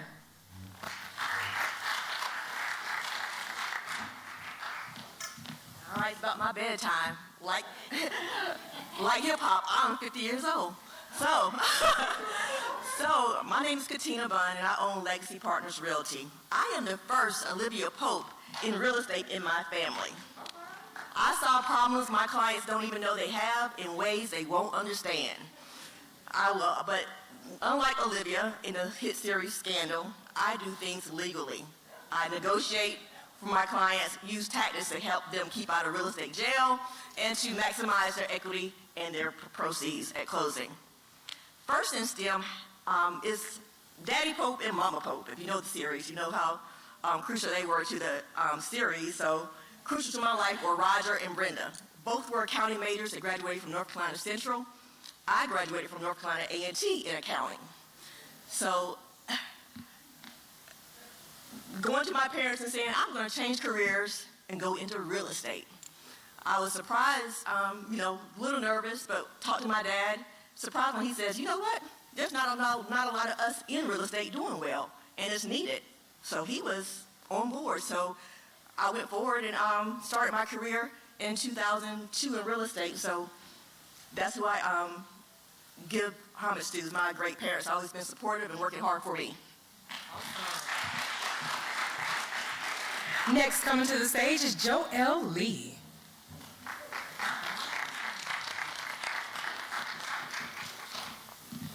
Good evening, everyone. My name is Joelle Lee. I have been an esthetician for over 25 years. For those of you that don't know what an esthetician is, because people think I knock people out before surgery, I'm actually in skincare, but I was the first in my family. Well, I was actually a first for a lot of things, but the very first thing I did in my family was get my bachelor's degree. And then I was the first to have my own skincare business. I also launched a product line that I had for 7 years. I was the first to do that. I wrote 2 books, and I was the first author in my family. I specialize in skin of color. I train now physicians, medical professionals, skincare professionals, and other estheticians on how to treat skin of color. So all of my books and education are based on that. And I also teach online internationally, and I teach in person internationally as well. But my proudest first is I was the first Black esthetician to the first Black First Lady, Michelle Obama, and I provided all the skincare services for her and the entire family. I also, please clap.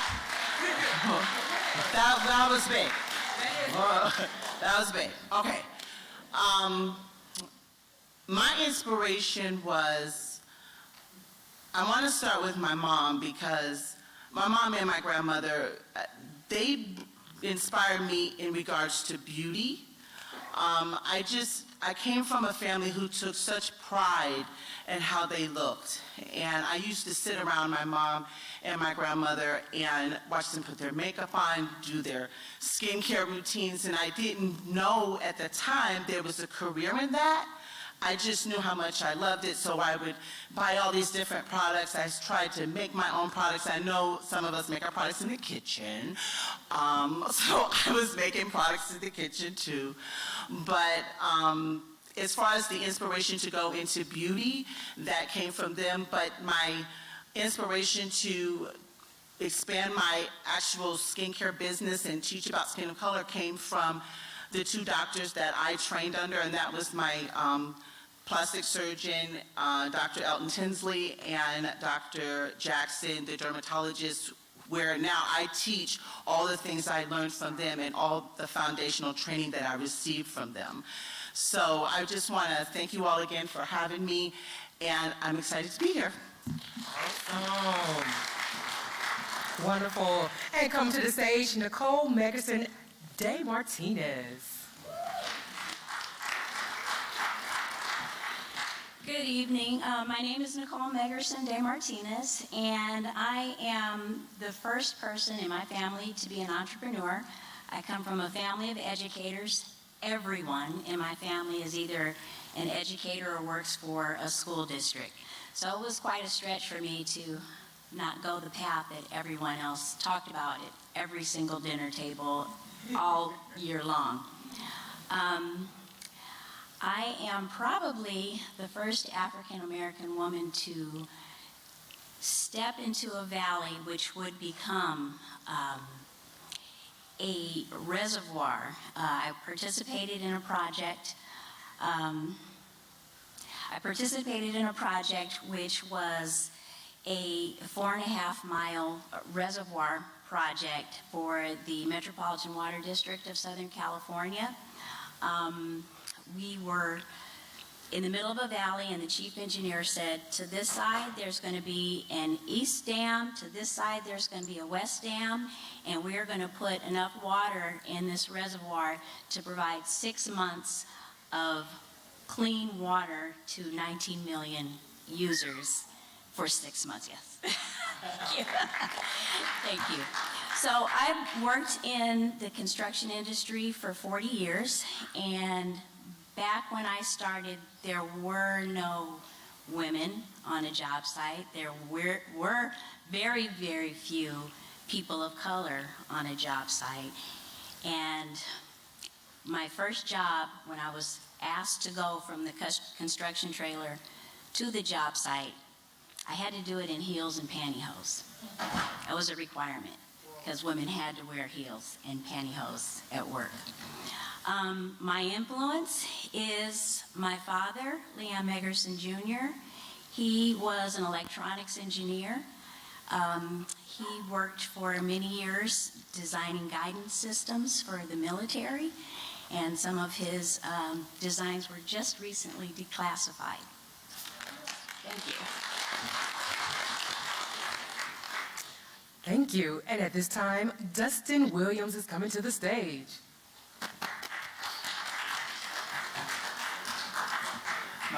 My name's Dustin Williams. I'm the new president of the Fuquay-Varina Chamber of Commerce. Been here 4 weeks, but lived here 14 years. And so I'm glad to be here tonight. Kind of like how this all started for me was basically with STEM is I have never been good at school. I struggled as a student. I struggled with taking tests. I struggled with learning. And kind of my first stab at STEM was with Sylvan Learning Center. I basically secretly went there as I got older to study and learn about science and math because I couldn't take tests. But how that has affected my future now is I've learned that you don't have to be the smartest person in the room, but building relationships and being nice and listening to people, that's going to take you a long way. And so everything in life's a journey. And for me and where I'm at right now is that journey is there. And so before this, I think it's paved my way to where before I came to the chamber world and I helped businesses, I spent over half my life, which is 22 years, dedicated in the first in my family to work for a nonprofit. And that was the YMCA of the Triangle area. And I spent 22 years there helping people. And I think about that journey that I had and being first in my family, I think that came from, I've always had a passion to help people. And not everybody is on the same path, and so I'm a doer and a leader, and I love to continue to help Fuquay-Varina best I can, and happy to be here tonight. Awesome. Dustin, I love your accent. And last but not least, Nolan Perry is coming to the stage. So my name's Nolan Perry. I'm a real estate attorney, so I help Katina make sure everything is legal, like she was talking about. But I'm also a small business owner here in town. I'm the board chair for Carolina Charter Academy in Anger, where we put a huge emphasis on STEM education for our students, and was the board chair for the Fuquay-Varina Chamber of Commerce. I'm the first, or was the first in my family to go to graduate school. And then the biggest STEM inspiration for me has been my sister, who's an oncology nurse, and seeing how STEM education can really make a difference in people's lives when they're going through a very emotional and difficult period in their life. So happy to be here. Great, great, great. All right, wonderful people, we are going to dive right on in. We have side A and side B. Side A being, what are 3 major qualities an entrepreneur must have to maintain a strong business and or in your field? Side B, if your business had a hip-hop theme song, what would be its title and why? Who's going first? Why are you looking?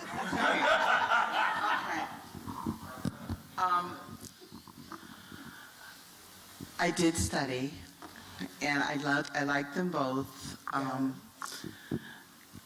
but I think I'm going to go with A. All right. If I could name, I'm going to just speak from my own experience. One of the first qualities I think an entrepreneur needs is complete faith and belief in the vision, in what you want and how you want it. Because no one can fall in love with that vision or be a part of that vision without you having that true belief in it and that faith in it that it is going to work. The second one would be adaptability. Business changes all the time. And sometimes you think your business is going to go in a certain direction, but your business will dictate to you the direction that you're going to have to go. And you have to have that adaptability and ability to pivot when necessary. But I've learned, I've been in business for myself, I think I'm coming up on my 20th year, and I have had to reinvent myself over and over to stay relevant and to stay in profit margin. Okay, so just having that ability to adapt will serve you well. And lastly, I would say tenacity. Don't quit. To me, it was so many times in my career where I thought I had made a huge mistake, and I made humongous mistakes in business, not just in decisions, but I made financial errors. I've had to start over a few times, but I will tell you, I just didn't quit. And if you can hold on to that tenacity, if you can hold on to your faith, if you can hold on to that confidence in you and your business, and you get other people to believe in that, and you continue to adapt, I promise you will be successful. Thank you. I'm going to answer the same question. Question. 3 qualities that one must have to be an entrepreneur. And I'm going to go back to what I was taught by 3 important women in my life. The first being my great-grandmother that really encouraged hard work because I'm in sales, but I consider myself a salesperson. I'm not the best speaker, but I work really hard. I don't give up. So she always used to say, talk is cheap.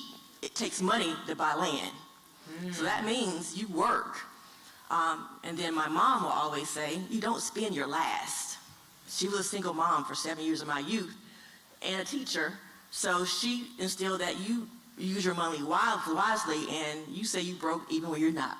So, because in business stuff is always going to come up, surprises. So you don't spend your last, you save. Lastly, my grandmother, which we had a little compound in Harnett County, my uncle, my mom, my grandmother, my uncle. But my grandma always used to say, people used to go to her when they needed help. And we, as grandchildren, we was like, why do you always help these people? They're always coming back. And she would do her hand like this and says, if you hold your hand like this, close, nothing goes in and nothing goes out. So that taught me generosity, compassion for people. So I think you, as a business owner, you need all 3: hard work, the ability to budget and save, and generosity. Thank you. I want to start with something I failed to mention. One of the things that Alex has taught me is that in the medical field, people of color want to go to people of color for treatment. There's a huge shortage of STEM people, particularly in the medical field. And it's been inspiring to me. It's one of the reasons that we have the relationship that we do. But it really says that there's a need because people have a right for the best health care they can get. You'll hear a lot about entrepreneurship, and you'll hear a lot about confidence and determination. But I think there's 3 things I would share with you. 1, you need to know your value proposition. And what is it that your business is unique that separates you from every other businesses and makes people want to do business with you? Secondarily, how are you going to reach your customer? You've got to know how they get messages and how they perceive it and how they get it done. And third is they understand that you're not in business by yourself. Get people around you to help you. Get an accountability partner. Get in a group with some other CEOs or business owners and talk about your issues and let them help you. Use the mindset program and different types of programs, but get help. You don't have to fight the battle by yourself, because being an entrepreneur is lonely and it's scary at the top, but you don't have to fight the battle by yourself. Thank you. I'm going to take answer A, or side A, but I will do B in the process since nobody else has done it yet. Okay. So I always say that being a business owner, a small business owner, is really hard. It is a difficult thing to pull off, but it's very rewarding. It's worth the effort and the time. So my 3 points that I would make. First is being adaptable and being, you have to wear a lot of hats. There are days where I am doing my job. There are days where I'm HR. There was one day I was the plumber. You got to be adaptable. You got to be ready for whatever's going to come to you. You got to be organized and focused. The more you have your stuff together, the more successful you're going to be. If you're just winging it, it's really tough. But you can be really successful if you're organized and focused. And then last is you got to have faith and resilience to get it done. There are days where you think you're failing, where you think this is never going to work out, tomorrow might not come. You just got to stick to it and have faith and resilience that you will be successful or it'll all work out in the end. It takes a lot to take a leap of faith to put everything in a business, in your livelihood, your family's livelihood, your employees' livelihood, that, if you're not successful, a lot of people are impacted. And so you really just have to be comforted that, in the end, there's a path forward that it will work out. And so that leads me to B, real quick. I know we already covered the Kanye controversy, but I would say, Can't Tell Me Nothing. It would be the song of my entrepreneurship journey, because I am hard-headed.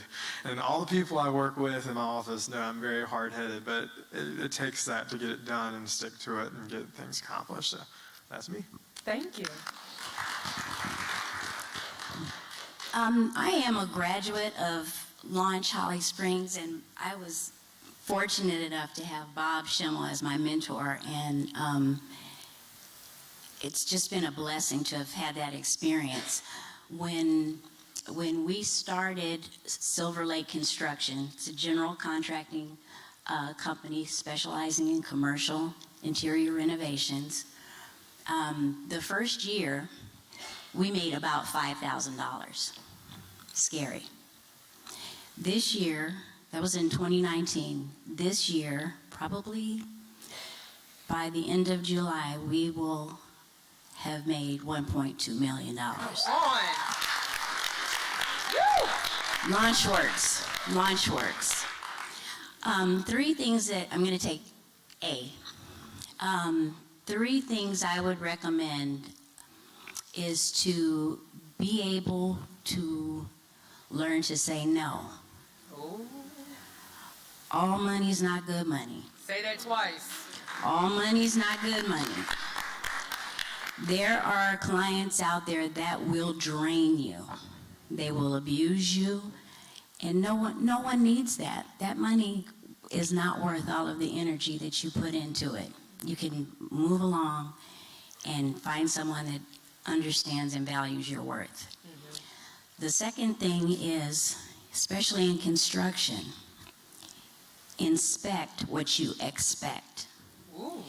If you are delegating any tasks, you need to know what people are putting out there. Your name is on this business, and everything is going to come back to you. So inspect what you expect. And the third is, and I just shared this at Rotary a couple of weeks ago, I worked very early on in my career with a developer, land developer, real estate developer, and he was one of 9 children and the only member in his family to survive the Holocaust. And a very humble man, very philanthropic man. And I stood next to him as I, wrote checks, and he would review them and sign them. And there was one check that I had written, and it was off by 1 penny. And he voided that check. And I said, Saul, it was only a penny. And he said, Nicole, watch the pennies and the dollars take care of themselves. Yes. And yes, and so as an entrepreneur, we have got to be aware of our financials. We've got to be very careful about our fixed costs. We've got to be very careful about how much debt we incur. And we have to be very, very careful to avoid frivolous spending. Thank you. Thank you. Yes. So I've always wanted this question, so when I saw Alex put this out, I've been wanting to talk about this. So I'm doing side B. I'm an 80s baby, but I think 90s is the best era of all time. So all of my young people up there in the top and in the crowd, 90s is the best. And so Puff Daddy, you probably don't even know what that is because he goes by many different names, but Puff Daddy. CD singles, so Puff Daddy Can't Nobody Hold Me Down was a CD single I had growing up, and that's the song I would say if you're in business you should think about, because the lyrics in that song are, you know, can't nobody hold me down, they can't take my pride, I got to keep on moving. And the thing about business is that when you're a leader, sometimes you're going to make decisions that aren't the most popular. And sometimes you got to be confident and good in your own skin. But also, when you do make a decision, how are you respectful? How are you listening? And how are you really showing empathy when you are making decisions? And I think leaders sometimes forget that, yeah, you can be confident, but also, like, have you thought through your decision? And when you're in business or whatever you're doing, I think it's important to think about the people that are around you, and also how do you help people grow and succeed. And so with my role at the chamber, my job is I'm just behind the scenes. I'm a cheerleader, I'm a helper, but at the same time, I think what's missing in our society right now is honestly just listening. Because I'm a talker, I could talk up here all day, I could go all along, but I think really listening to someone goes a long way. And so going back to the song, you just got to keep on moving. I don't have time for drama. I got to focus on what's in front of me, but at the same time, I got to be respectful and I got to be listening. And so that's my song. And we had Hype Williams here. We could cue up that video right there, because y'all don't know about Hype Williams, the young folks, but best music videos on MTV and BET. So that's a whole nother thing. Also, y'all give it up for our panel. We have a lot of knowledge and history here at this event. Pull some folks to the side and glean from them. Another round of applause.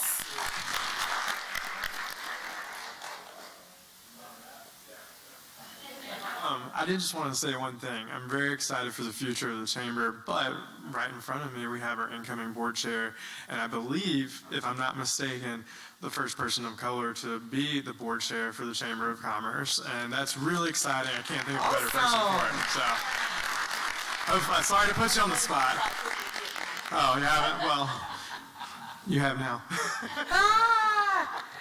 So at this time, we want to go ahead and give a great round of applause for our panel and for Mr. Alex Flowers. Hey, we appreciate everybody that came, but now we almost at the end where it's going to get very interactive. Get ready to bring my pawns, my artists, get ready to get up here. And y'all, if y'all going to spit some bars, let me know now, because I know y'all can do it though, right?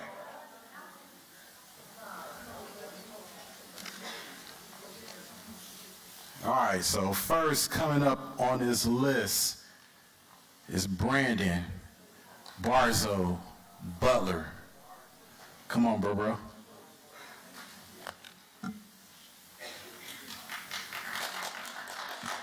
Oh, thank you. Hello, everybody. How are you doing? I'm Brandon Barnes Butler. I'm the first in my family to travel the country that we live in to spread my voice and my stories. My inspiration is Malcolm X, Martin Luther King, my grandmother who's an English teacher. So shout out to the teachers in the place. That's it. That's all. Awesome. All right, coming up next, Mike Cole. Let's go, Mike. Let's drop some bars, bro. Thank you for having me. I appreciate you inviting me. I'm Mike Cole. I'm the president of Amazing Studios. We're a creative studio here in town. We work with a variety of clients. One in particular is the town of Fuquay. We work with them to help produce content that is both informative but also engaging and entertaining. Some of you may have already been extras. Chief right here has got some acting chops. We've used him a few times, and I am looking out because some of you may get some calls for some future projects. So I've got you on speed dial. Let's go. Let's go. So my first is, in my family, I'm the first and only one to ever get to ride and fly in an F-15 fighter jet. And that only happened because my dad, I was the youngest of four and also known as the accident. My dad having watched my brother in the community we lived in, which was destroying lives, my dad said, go. I want you in the military, you need to get out. But he also instilled in me a love for electronics. And so in that, I got to be an avionics and a tax system specialist, which allowed me to get the flight and do all those things. So, but in that love for electronics, he used to always instill and tell me, to learn to take things apart, dissect it, break it apart, and then put it back together, and hopefully it's going to work, and hopefully you don't have any spare parts left. So through all that and through his instill, that really helped introduce me to both the technical side of things, but also my passion for art. Thank you for dropping bars, Mike. All right, coming up, Ashley. Come on, Ashley. Let's see, jump in this cipher. Let's see what you got. Hi, my name is Ashley Bonham Gahagan. I am a classical musician. I will not be spitting any bars today. Oh, okay. But I am also an educator. I am the owner of Ash School of Music in Holly Springs, where we teach piano, cello, violin, voice, and guitar. And I am the first person in my family to actually become a professional musician and to make a living from music. Most of my family, in fact, almost all of my family, aunts, uncles, back to my great-grandparents, play an instrument. We are the family that gathers around the piano at Christmas and sings our Christmas carols. But I am the first person who did it professionally shortly after my brother followed, and he is also a professional musician. He is a rock and roller. He plays guitar in bands throughout the Southeast. So my inspiration was my grandmother, and it wasn't really for STEM. I was not encouraged to go into STEM. I was encouraged to go into the arts. That was where my passion lay, and that was, from the time I was 10, I said, I'm going to be a famous cellist, But what she did instill in me was to always, to follow your passion, but also to continue learning, to never stop acquiring knowledge and continuing learning. And so that led me, later in life, to wander into the music library at my college and find books on the physics of sound, and find books on instrument making, and discover how math and science have been a huge influence in music. And so that completely has shaped my life as an educator. Wow, let's drop bars, Ashley. That's what's up. Come on, Tony Contini. Let's come on, Tony. Cipher. Yeah. Peace, everyone. My name is Tony Contini. I am the first in my family to be a creative entrepreneur as well as a hip-hop artist. So I am the founder and creator of my own personal brand, which is the Contini Effect. So I made my last name an acronym for creating optimistic networks that inspire and nurture individuals. I also am the first in my family to be a part of a Cypher organization. So shout out to Cypher University. Cypher! As for who first inspired me in STEM, so I'm so glad other people came up here and said, honestly and vulnerably that they were not pushed the STEM route. So I wasn't either. I've always been a very creative person, and I actually was really bad at math. So that made me think of, while I was sitting and listening to everyone else's responses, shout out to my 6th grade math teacher, Miss Purdy. I was struggling so bad in math, and she took the time to sit with me and do after-school programs, and she just had a way of teaching math that really made it stick. And once it did, I was like a math wizard. I was like breezing through algebra 2 trig, and everyone was like, no, you're gonna dread it. But shout out to her. And then my second inspiration probably didn't come until a little bit into college. Dr. Joe Dispenza. I started learning a lot about meditation, mindfulness, and how the power of what we think influence not only our mind, but also how our body reacts and the reality that we create from that. So that's my response. Thank you. Dropping bars, Tony.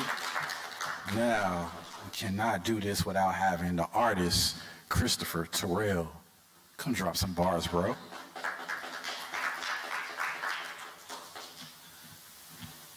How y'all doing? So sitting in the audience, I feel like I could have maybe earned an honorary doctorate degree. Facts. Call me Dr. Moore. all the educators in here. So I'm artist Christopher Terrell. I'm the executive director and founder of the Raleigh Film and Art Festival, the first in my family to start a nonprofit. It's the largest film and art festival in the state of North Carolina and one of the largest in the Southeast. And we're rated in the top 3% out of 12,000 film festivals around the world based off of the content.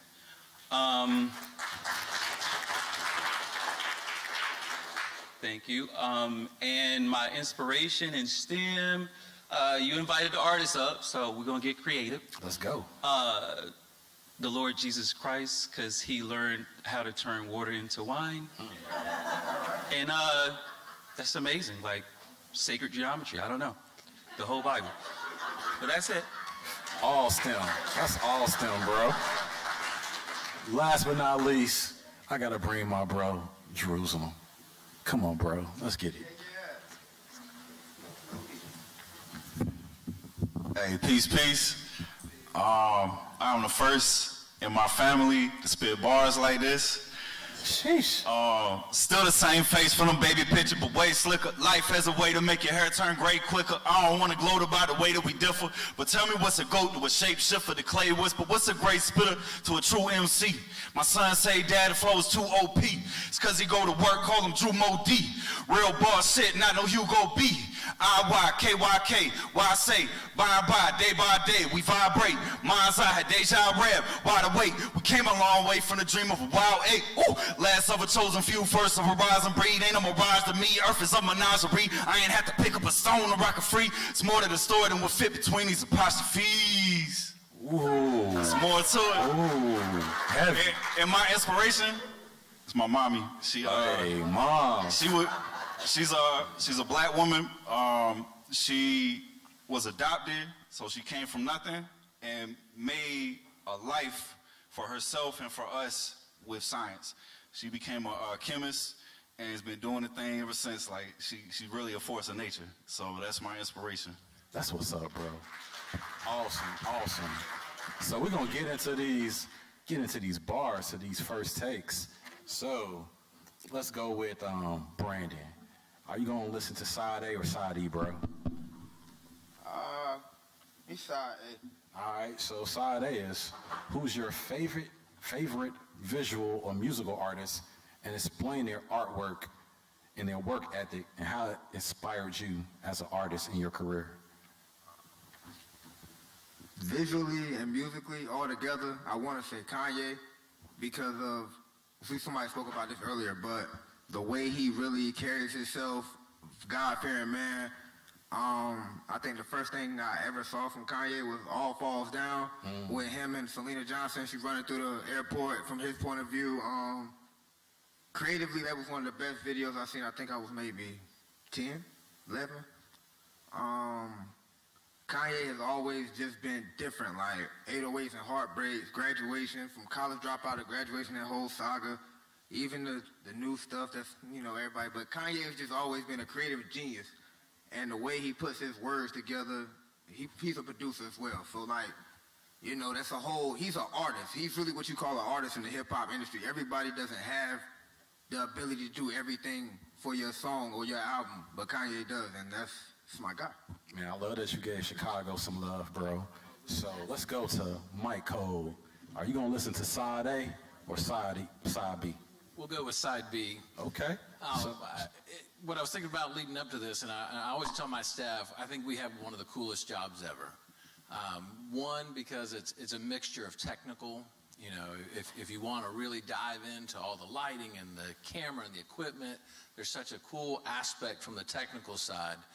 But then you have the art side, the storytelling side, the creative side, and the side that you can make an impact.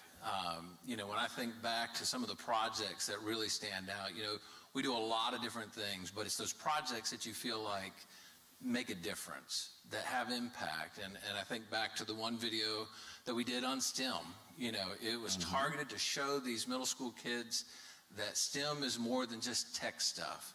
It's the things we enjoy in life. There's so much behind that. So we had an opportunity to introduce STEM to them. I think back to a series we did some years ago with the town of Fuquay, with the Fuquay Police Department and students, to sit down and let's talk. We're so busy trying to talk to each other or at each other, we need to sometimes stop and listen to each other so we can be heard. And it was so fascinating to watch that and to see the aha moments of people like, oh, wow, okay. And then just this past week, we were working with a tech company to capture stories of how they're adapting technology to meet the needs and physical needs and more inclusivity so that folks can use it, and to watch a visually impaired man being able to use technology and to get to tell those stories. And I try to remind my staff, this is more than just videos. You know, we have a chance to really have some impact and make some difference. I love that, and love the fact that you're here in Fuquay-Varina bringing the arts right here. That's so amazing. So let's go to Ashley.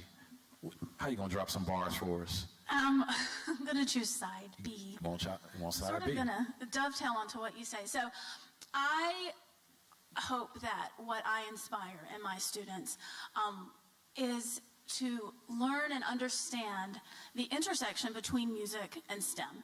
And I think there's a real lack of, the STEM world doesn't teach how music affects STEM. And certainly I know as a music educator and growing up, you know, my teachers didn't teach me how STEM has influenced music either.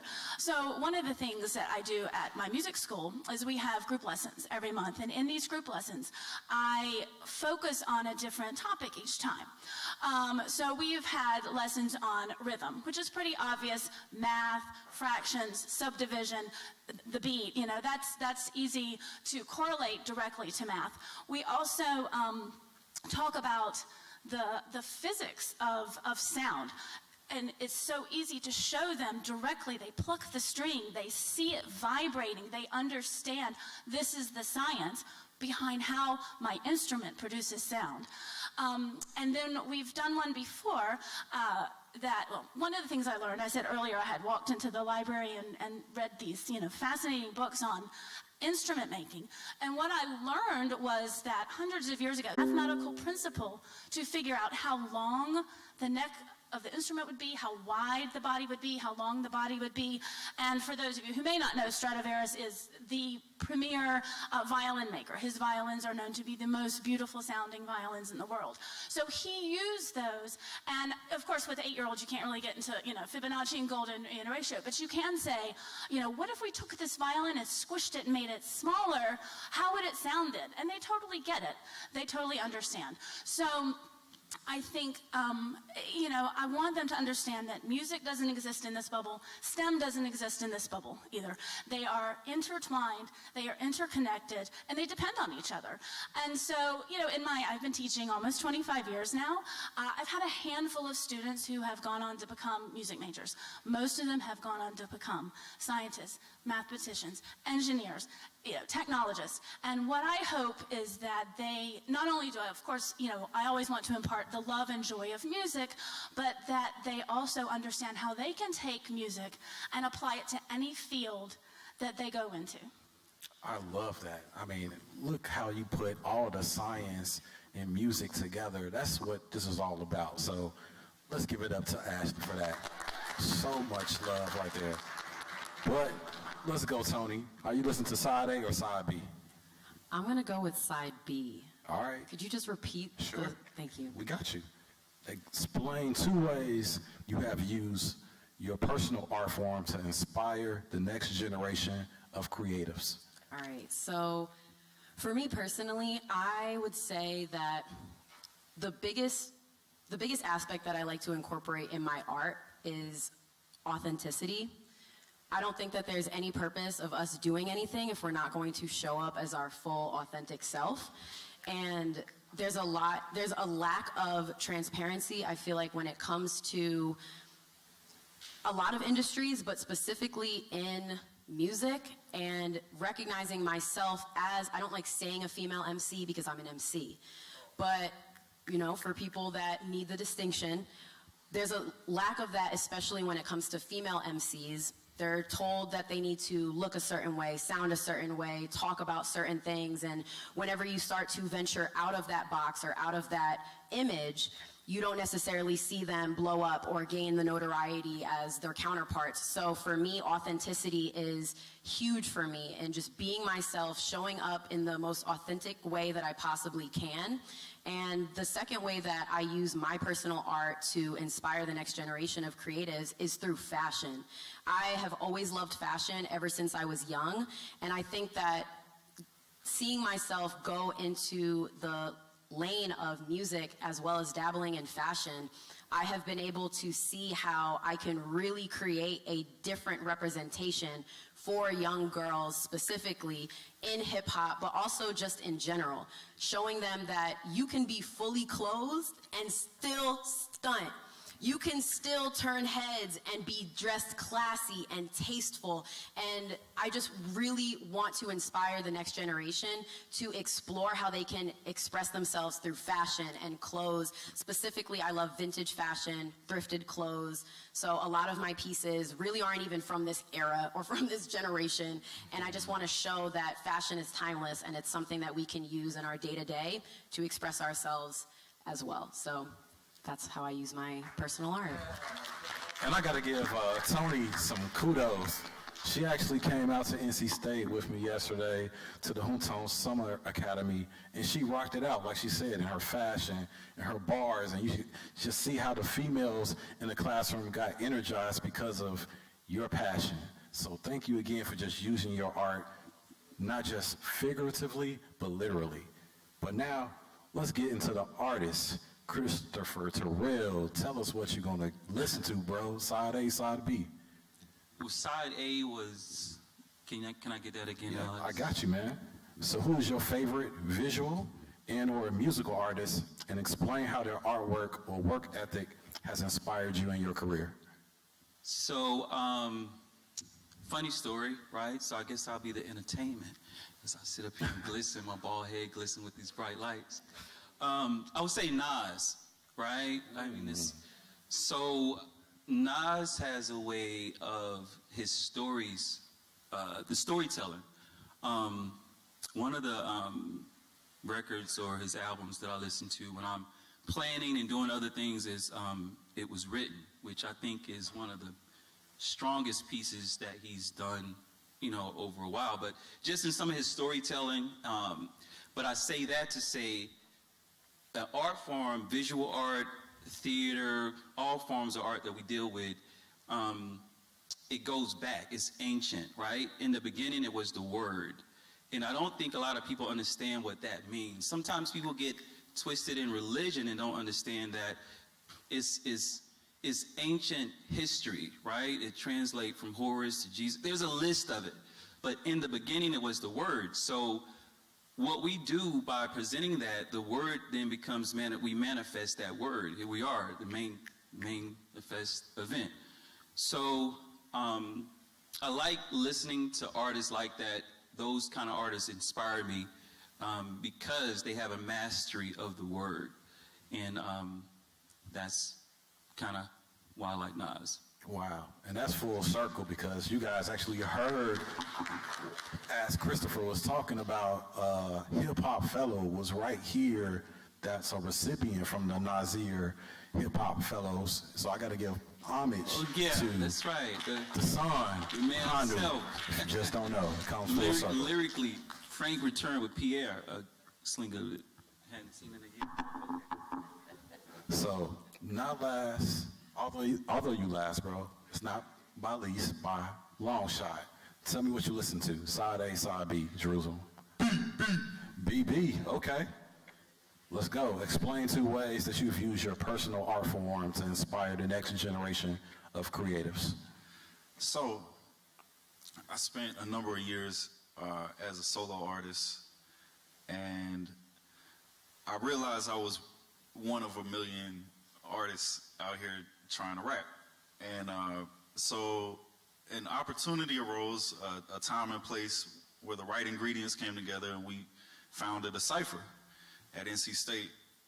And 2 years into this cipher just coming together as a natural, organic, grassroots event. There was no flyer, there was no real promotion, it was just word of mouth.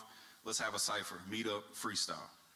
So we did that for 2 years, and then we realized that when we do this, when we invest our time and energy into this sort of thing where it's basically just all of us coming together, standing in a circle and spit, and or bringing whatever it is we bring to the table, because there was not just spitters, but there were singers, there were poets, there were graffiti artists, the DJs, the beat makers, everybody came out and contributed.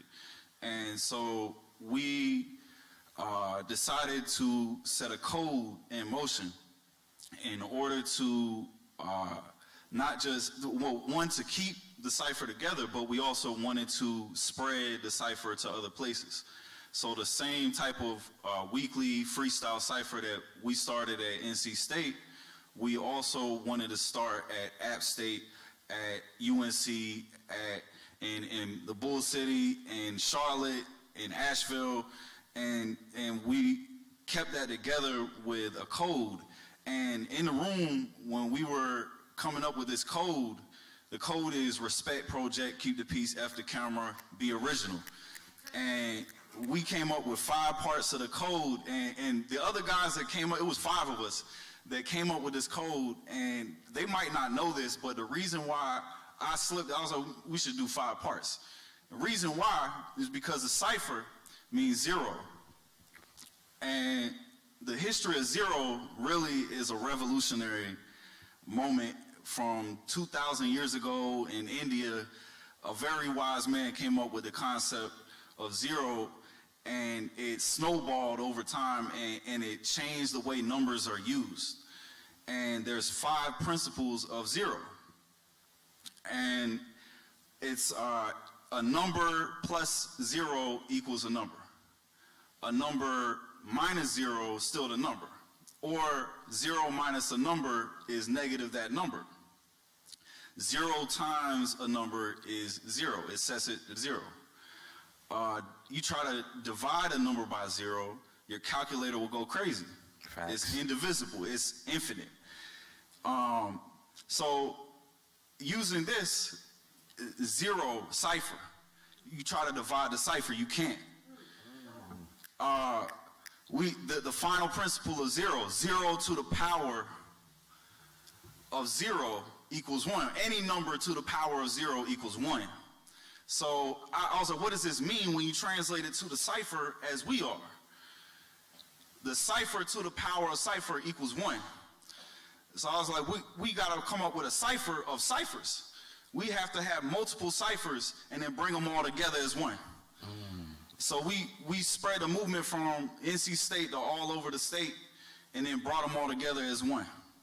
And that was the manifestation of 0 to the power of 0 equals 1. And so generation after generation of cipher heads have come and gone and, sprouted their careers from the cipher, from, just let's show up and spit and sharpen our swords and cut our teeth. And we're going to get better and better. Wow. Bro, let's give it up for Jerusalem. I mean, giving us history about mathematics, how it applies to STEM. I love it. But now, like anything, a clinical trial, you go by trial and error. Now we're going to bring up Kate. She's actually going to tell you guys you being actually enrolled in a clinical trial to get into the interactive aspects of STEM. So you're going to go into workshops. But I'm going to let Kate give you the information. Hey, gang. Are we ready to get up out of our seats? Are you guys ready to get moving a little bit? All right, like Alex said, we're going to do kind of a clinical trial. We're going to run through the phases, if you will. I have in my hand admission tickets. They are numbered. What I want is for everybody in the audience to line up in the aisles, please, and our facilitators are going to come around and give you one of these numbers. They're from 1 to 5.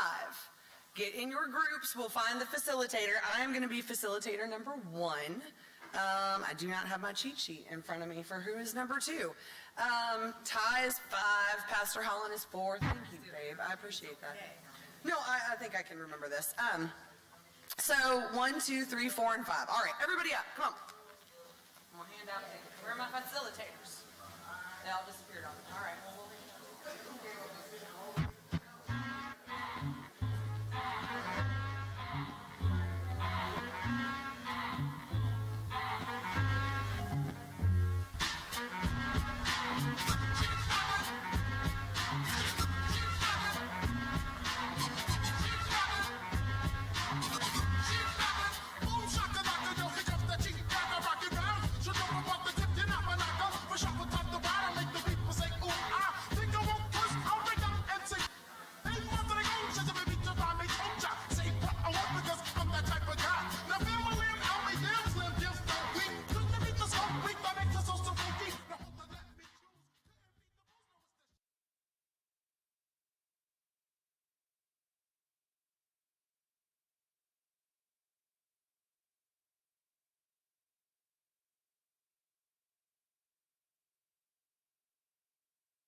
to be like Mr. Pickles. Daddy Fat Sacks, B-I-G-B-O-I is that same mother. Put them knuckles to your eye and I try to warn you not to test, but you don't listen. Giving a shout out to my Uncle Donnell, locked up in prison. Throw your hands in the air and wave them like you just don't care. And if you like fish and grits and all that pimp shit, everybody let me hear you say, okay, girl. Throw your hands in the air and wave them like you just don't care. And if you like fish and grits and all that pimp shit, everybody let me hear you say, okay, girl. So I got, so I got 20 slides. So how long do I have? I know we were 5. I wanna rock, I wanna rock. I wanna rock, I wanna rock. I wanna rock, I wanna rock. Wanna feel it, let the rock bass drop. If you feel better, you can hit me then. If you feel better, you can hit me then. If you feel better, you can hit me then. If you feel better, you can hit me then. I don't want friends, I just want M's. I don't follow trends, I just follow tens. Every other week, I'ma make an M. I told her if you make it hard, turn into a 10. I'm the type to jump the top while she give me top. Still the white boy in the club who can't really rock. Still the same, and I made $1 million for pop. Come to the land that I hate me, I'm a juggernaut. I don't with dance, I grew up on pop. I get love in Houston the way I rap a lot. I don't need bacon, I don't fuck with cops. If I kill the best alive, then it's suicide. May 24th, I'm a Gemini. Not a one-hit wonder, this is why I'm hot. No limit, all I got is me, myself, and I. When I said it's her and I, that was a lie. I wanna rock, I wanna rock. I wanna rock, I wanna rock. I wanna rock, I wanna rock. Wanna feel it, let the rock bass drop. If you feel better, you can hit me then. If you feel better, you can hit me then. If you feel better, you can hit me then. If you feel better, you can hit me then. But they're still on mountain pie, you know. Oh, wide enough to touch the naughty, nappy, nasty, nasty, trashy, happy, pappy.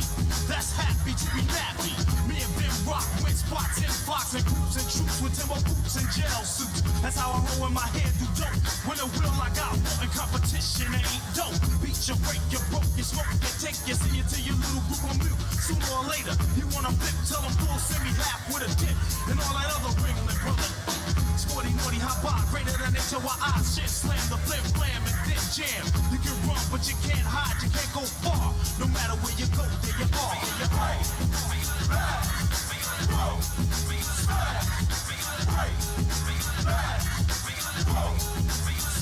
we go, yo, hit it, killing, walk on black. See a sucker stretch a sucker guard, gymnast. Cause it wasn't nothing till a black man rap. See a 40 sucker 40, guess who's back? You're chilling with it, you feeling And it's an internship. I'm an ambassador and intern over there at the school, and I just want to give a quick shout out to all the Wake Tech employees, all the Wake Tech students, and everyone out here. Excuse me? Oh, yeah. Oh, do I keep going or do I start?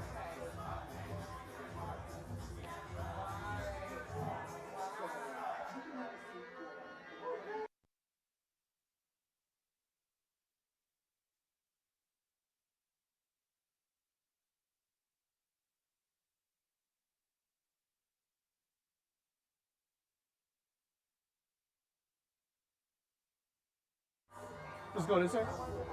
Oh. Oh, excuse me, Mr. Deere.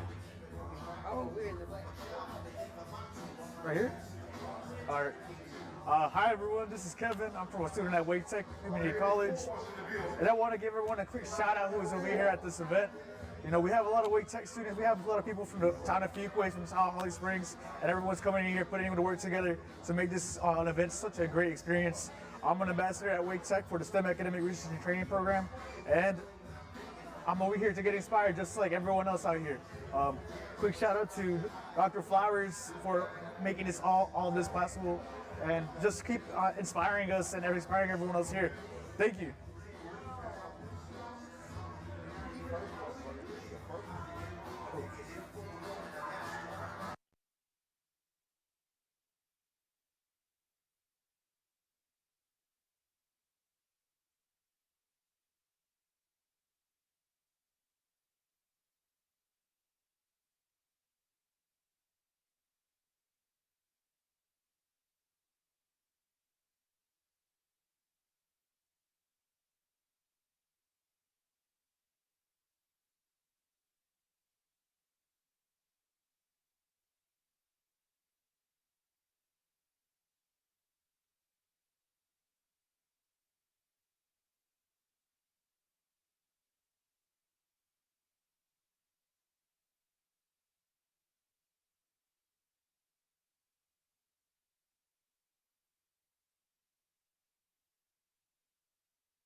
That's not it.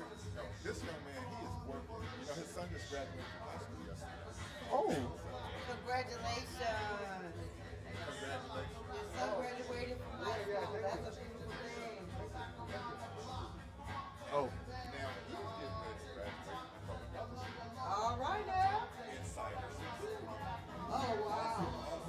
He's still. Yes. We're talking about art and music. I don't know how it's connected. I know. I've never been to here before, but it's a nice facility. Yeah. Yeah. Oh, he said to do it one more time. Okay. Excuse me? Are you ready to go now? Oh, yeah.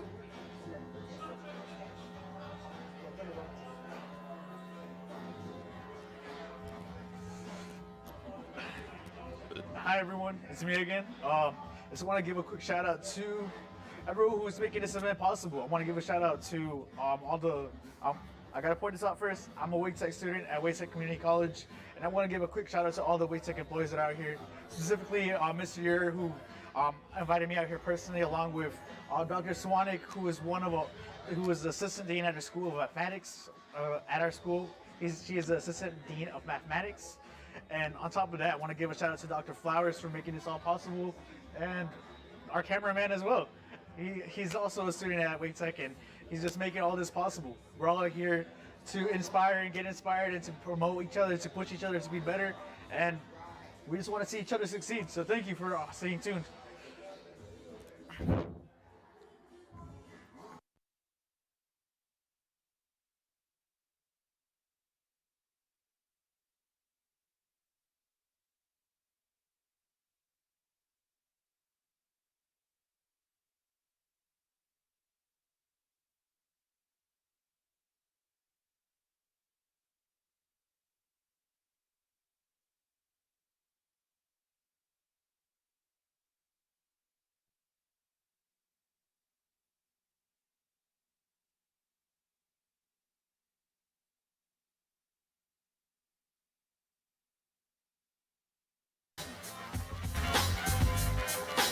People give you ear, so I be sublime. It's enjoyable to know you in the concubines.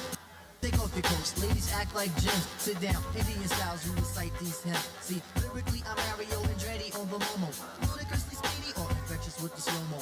Heard me in the 80s, JV's on the promo. Him, I never end the quest to get the paper on the caper. But now, let me take it to the Queen side.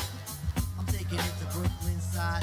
All the residential clusters who invade the air. Hold up a second, son, cause we almost there. You could be a black man and lose all your soul. You could be white and blue, but don't rep the road. See, my shit's universal if you got knowledge of all of them myself. See, there's no one else who could drop it on the angle. And cute at that. So do that, do that, do that, that. Come on. Do that, do that, do that, that. Do that, do that, do that, that. I'm bugging out, but let me get back to So Matt's on my computer. I learned how to build things in my workshop class. So give me the sword and let's not make it the last. In 1983.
rock. The girlies, they smile. They see me coming. I'm steady humming. I got the funky drama drumming. My trunk be shaking, vibrating and rattling. Hunger so loud, all the shorties be babbling. A right hand man. Been up until the break of dawn, 'cause I'm frontin' in my mouth. My word is born. Okay. Yeah.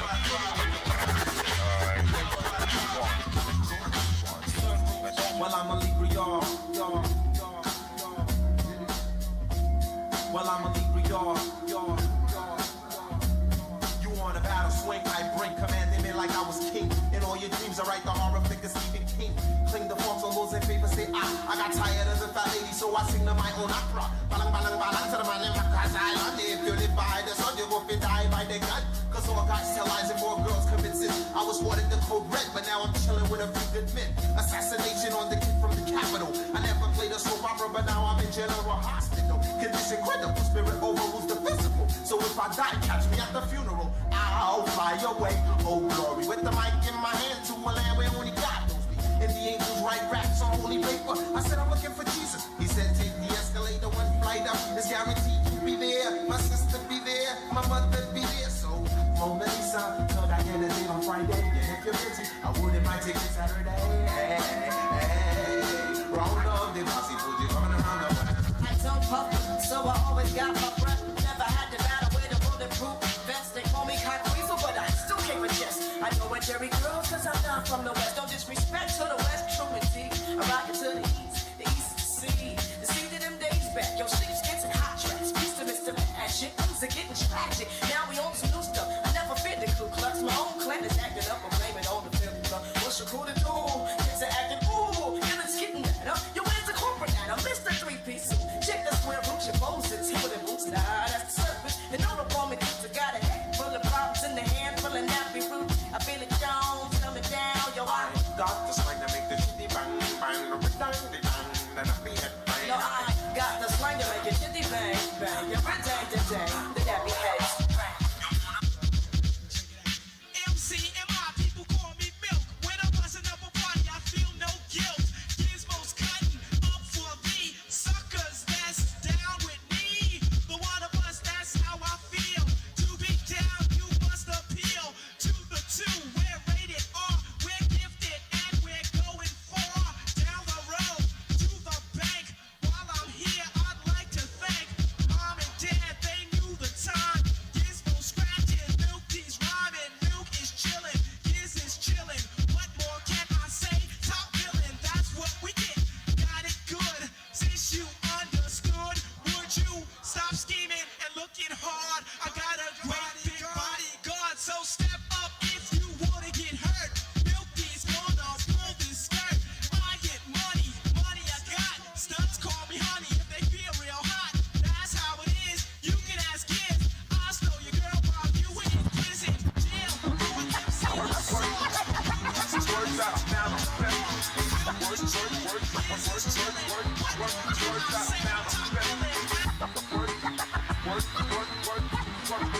now. Feel good?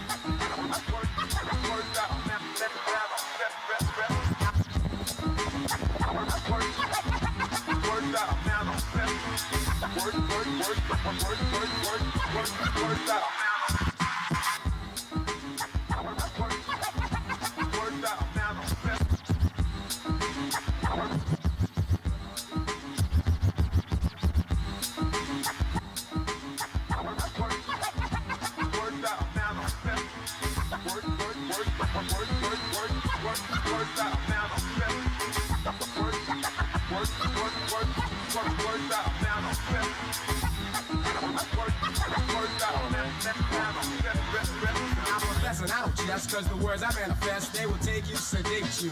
And I will stress upon you the need for you all to feed your minds and souls, so you can lead yourself to peace. I got a real objective here. I am effective here, cause I select a clear method for all. Suckers I maul, they fall and crawl into the pit of purgatory. I go for glory, I'm taking inventory, counting all the tough luck ducks while I narrate, relate and equate, dictate and debate. Cause my fate is to be for making history. I use sincerity, but I'll still bury the doubts and questions. about the skeptics. I'm kicking clout and I'll even bet this is true. Test. Cause I know right about this minute, I'm in it, admit it, I did it. All right, I'm gonna go ahead and get started. I guess I'm presenting to y'all since you're in here. If not, I'm gonna present to the seats. That's fine with me too. It's all good. So good evening. It's my pleasure to be here with you all this evening. My name is Jaquan Scott. I have the pleasure of presenting some of my research I've done on sneakers and STEM through a presentation titled Soul Success. I'm going to be pretty brief. Got about 25 minutes here with you all, so I'm going to skip some stuff, but you'll get to meet, I promise. So real quick, we'll do a quick icebreaker, tell you a little more about myself. We'll go into some sneaker history. We'll talk about sneakers and STEAM, and then go through sneaker business, and then we'll have some time for questions if you got any. So since we got a small group here right now, I'm gonna go ahead and do some audience interaction. So if you can tell me your name, whether you're a student or professional, and then what shoes are you wearing right now? All right, don't be ashamed. Don't be ashamed. And then what story do they tell? So I do believe that our shoes tell a story. For some of us, it's a long story with lots of twists and turns and drama. And so for some of us, it's a short story. They just was comfortable, all right? That's fine too. But I do believe they tell a story. And so if you want to share, I'm not going to force you to. But if you do want to share, you can just raise your hand. Again, tell us your name, whether you're a student or professional, what shoes are you wearing, and what story do they tell?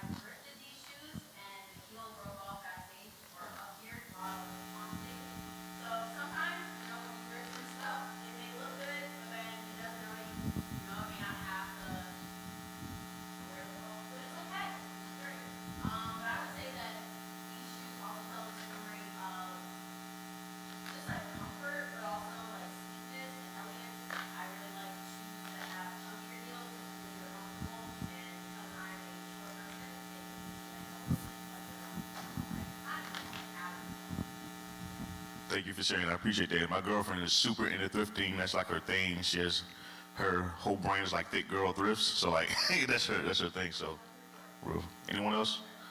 Yeah.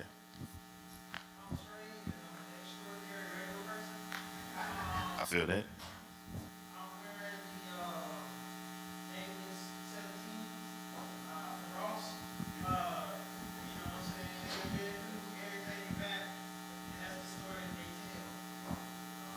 Hey, that's all good, man. Thank you for sharing. Anyone else? Yeah, right here.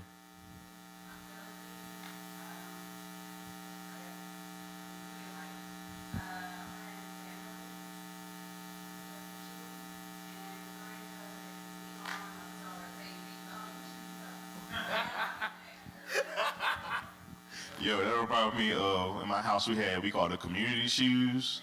There's my dad's shoes that he used to leave by the door, but anytime you gotta run outside, yeah, thank you. Right here.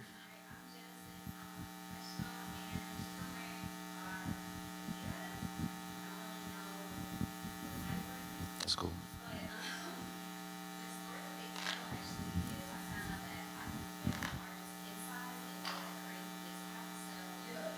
I'm jealous. Thank you for sharing.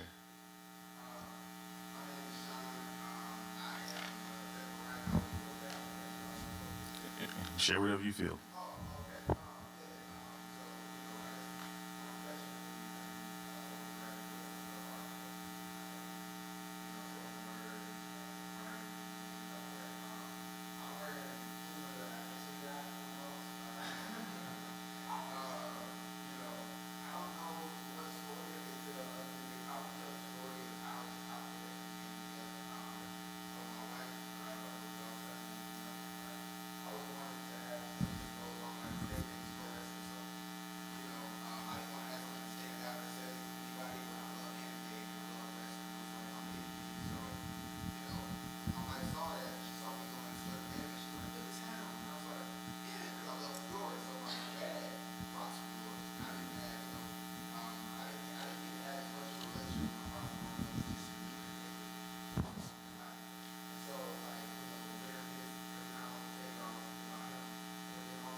I appreciate you. Thank you for sharing.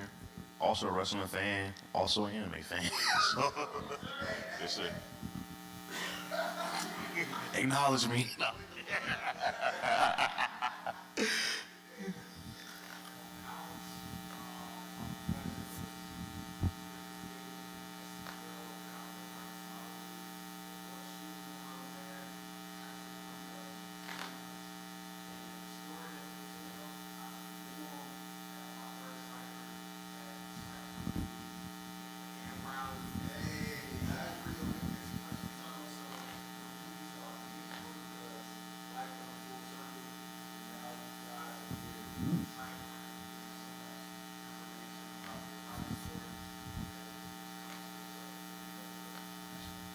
Thank you, Alex, and thank you for the invite as well. Much appreciated.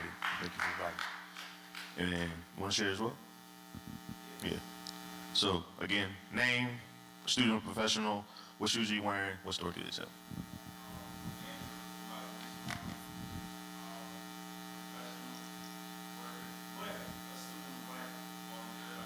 Respect.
Thank you for sharing. I appreciate that. So I guess I'll share too. So about me, I'm originally from Virginia, now in North Carolina, 2 up, 2 down, you know, all that. Small town in Virginia. I went to a small school. My high school is actually one of the schools that was lumped in with the Brown v. Board of Education case. My high school, instead of educating my grandfather, shut down. So my grandfather never received his high school diploma. And so that's why I work in higher education now. I got my bachelor's and master's degrees from Virginia Tech. I work in NC State in admissions, so I will help get students into school. And then the shoes I'm wearing right now, I'm actually wearing patent leather black and gold ones. And the reason why I'm wearing them, they're kind of beat up, but my 29th birthday, I went back to Virginia.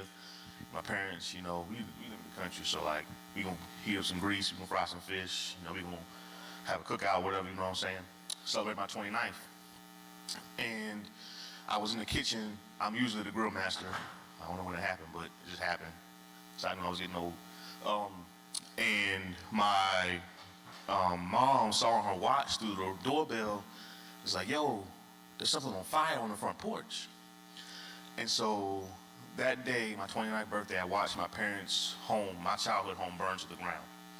And I was wearing these shoes when it happened. And so I wear these shoes. I didn't clean them. I walked around just sooting ash in these shoes, grabbing memories and stuff from that house fire in these same shoes. And they still carry that smoke smell as well. But thank God, I don't look like what I've been through, amen. Sorry, I'm also on the pastoral staff at a church in Raleigh, so if I get churchy on you, I'm sorry. And so talking about sneaker history, so I'm a bit of a sneakerhead. I like to say I'm a broke sneakerhead. It's a very expensive hobby. And so my man's know it's a very expensive hobby, and I pride myself on not paying resale for anything. But I did break down once, I spent $350, and I still mad at myself at it. So don't do it. If you ain't into the sneaker game, don't get in. It's not for everybody. But so the sneaker culture, if you will, began with pedestrianism. And so pedestrianism is actually a fancy word for competitive walking. It's actually an Olympic sport now. And if you've never seen it, please go look up the highlights. Yes, there are competitive walking highlights. Please go watch the highlights, because there's people walking like this. And that joint is hilarious. Please watch it. But back then, the athletic shoes were made fully of leather, and they had spikes on the bottom. Fast forward, Converse came out in 1917 with their All-Stars, named after the basketball player Chuck Taylor in 1934. So yes, Chuck Taylor's all that old. And they became adopted as a basketball shoe as well. And then we all know the GOAT. He got signed to Nike, Michael Jordan, in 1984. Excuse me. And then the Air Jordan 1, the first Jordan, dropped on 1985. And so that shoe dropped in 1985, and it was actually banned by the NBA. Because sneakers back then had to have, listen to how this is gonna sound. The sneakers had to be 51% white. White. Sneakers had to be 51% white. And his were predominantly black. And so the sneakers were banned, but the sneakers he's wearing here that were actually banned were not the Air Jordan 1, they're actually Nike Airships. And so they added white to the sneaker and re-released it later. This is what the commercial looked like.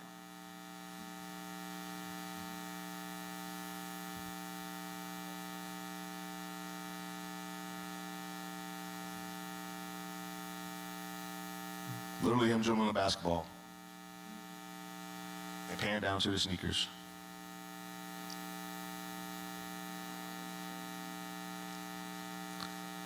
And a voiceover is saying, the NBA doesn't want him wearing these. And so they're building off of the hype of these shoes being banned as something being exclusive that people can't wear. And so it made them appeal to people as a shoe of rebellion, right? And so they took off. Around the same time, little known hip hop group, I'm joking, Run DMC dropped the song My Adidas. Okay? And they became the first non-athlete to have a shoe deal. And they got a $1 million endorsement deal with Adidas. Okay? And so they ushered in a time where hip hop artists and hip hop MCs started to dress like athletes. And their clothing reflected both the streets and the court. They would wear athletic sneakers and stuff like that. And so that's how you get to the place we are now, where you have rappers like Nelly, you know, with the Air Force Ones. You know, back when I was growing up in high school, get to stepping in my Air Force One. Sorry, anyway. And then you got other songs like Jumpman, Jumpman, Jumpman, Dimbo's up, you know, okay? And then you also have, sorry, I'm jumping around. Back one. And then you also have Kanye, who released his own brand of sneakers, the Yeezys. And then folks like Travis Scott, who have deal after deal after deal with custom shoes as well. And so sneakers and hip hop have since then been inextricably linked. And so, Jaquan, what do they got to do with STEM? Good question. So sneakers and STEAM, that's science, technology, engineering, art, and math. There's a lot of technology that goes into shoes. And so this is a 5-minute video, and I'm short on time, so I'm not going to play the whole thing. But they are developing sneakers that literally assist you in running. They're developing sneakers that can track your footsteps and give you data on how to run faster.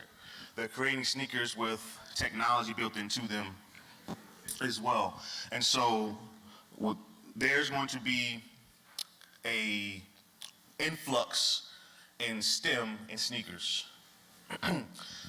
What I mean by that is as the sneakers, As the sneakers and our clothing become more advanced, I'll give you an example. I used to work for textiles, and there's a pair of yoga pants that have an app.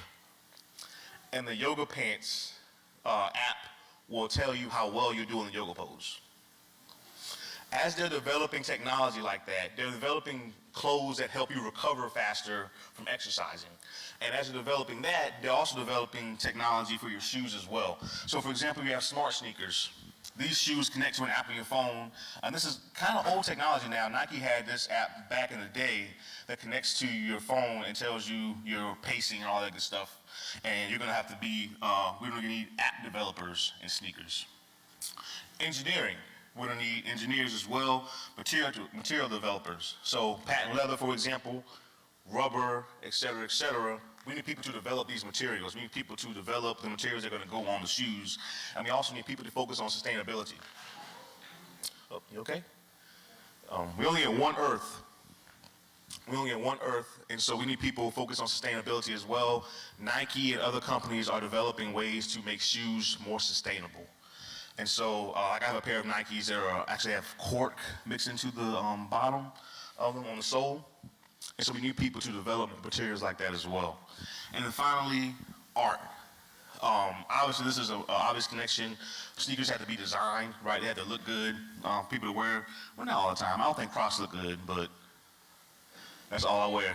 If I was not here doing this in front of y'all, I'd be wearing Crocs right now, okay? Someone has to make the patterns. And so all three of these areas work together. I actually know a guy who works for Nike. He works in material development, and he explained the process to me where an artist will come up with a design for a sneaker. And then he gets to say, this design looks dope, but it's not gonna work. The shoe's gonna fall apart. And so they work together giving feedback on designs. And he actually has worked on LeBron's shoes, he's worked on Kobe's shoes, he worked on the Zion shoes, and I keep trying to get him to send me a pair of shoes, but homie is not being my homie. But it's all good. And so something else that's really cool about sneakers is that there's carbon fiber in shoes. How many of you are familiar with the Jordan 11? Okay, the Jordan 11 actually has carbon fiber on it. That little checkerboard patch there in the heel, in the arch of the shoe, that's carbon fiber. That's a carbon fiber patch. They have carbon fiber elsewhere as well as airplanes, helmets, golf clubs, tennis rackets, et cetera, et cetera. And that's a textile product, and it's also something that's embedded in shoes. They actually have started putting carbon fiber in running sneakers now, so it helps you with your bounce as you run to cut down your personal record as well. And so STEM and sneakers are inextricably linked, but also STEM sneakers and business as well. And so the market for sneakers is $72 billion with a B dollars. That includes resellers, people who buy shoes just to resell them, okay? We're trying to get rid of them bots though. Get rid of the bots. You're making it hard for a play, okay?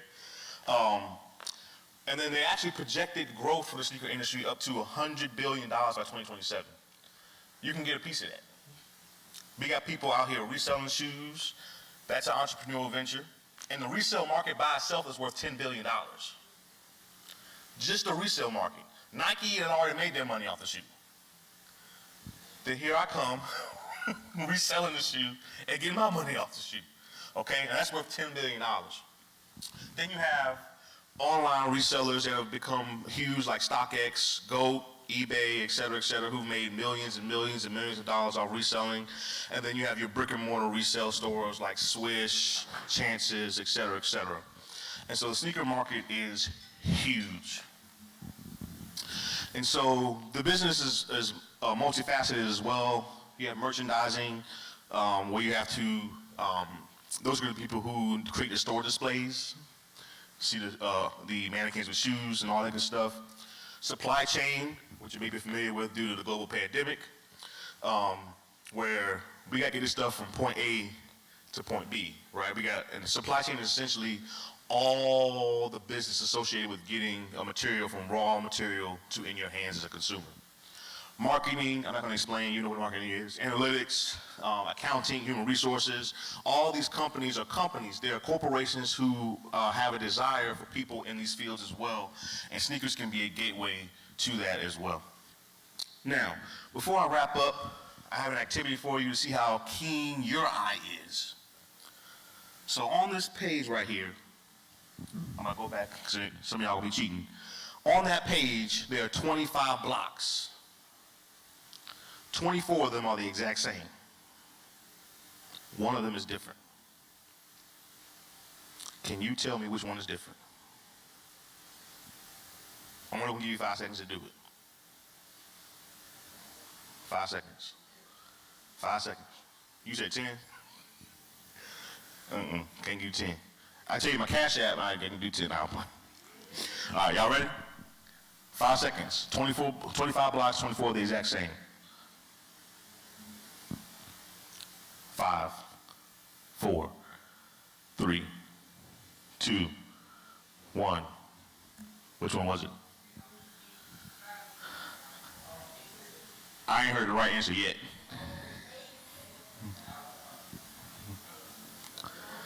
I'm gonna give you 5 more seconds. You won't get 10 seconds. 10 seconds. Y'all ready? One block is different. All the rest of them are the exact same.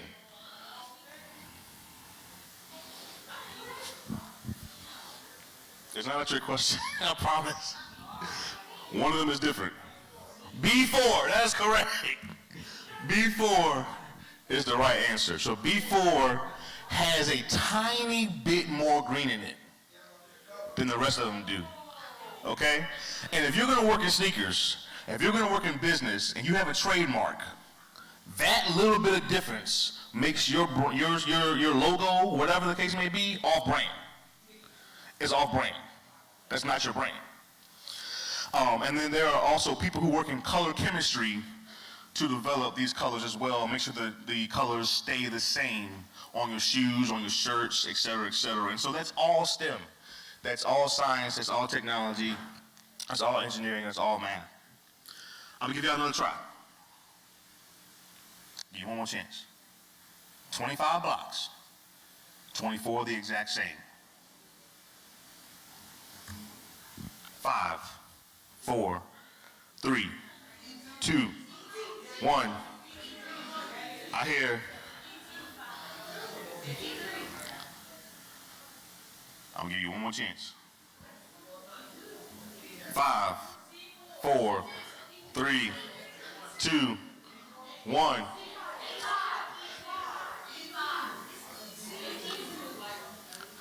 Uh-oh. There we go. The correct answer is actually A5. No, I'm playing. It's not NCT. You see how mad you got though when I said it was A5? And so the reason why I do this activity, again, is to teach you about brand awareness, right? And so that's business strategy, but that's also connected to, again, to STEM through the color chemistry. And we need people, especially people of color, because there's not a lot of us, that work in STEM and sneakers as well. And if you like shoes, if you want to pursue a career in STEM, I would strongly encourage you to potentially look at that career in sneakers as well. But that's pretty much it. I know I talk really fast, but are there any questions you have? Yes. Yes. Yes. My Sneaker Connect is actually the sneakers. And I fail all the time. Anyone else? So the Jordan sneaker has carbon fiber just for aesthetic purposes, but running shoes have carbon fiber in it to help with your recovery. So when you're running, as you're bouncing, it gives you feet more bounce to make you expend less energy. Yeah.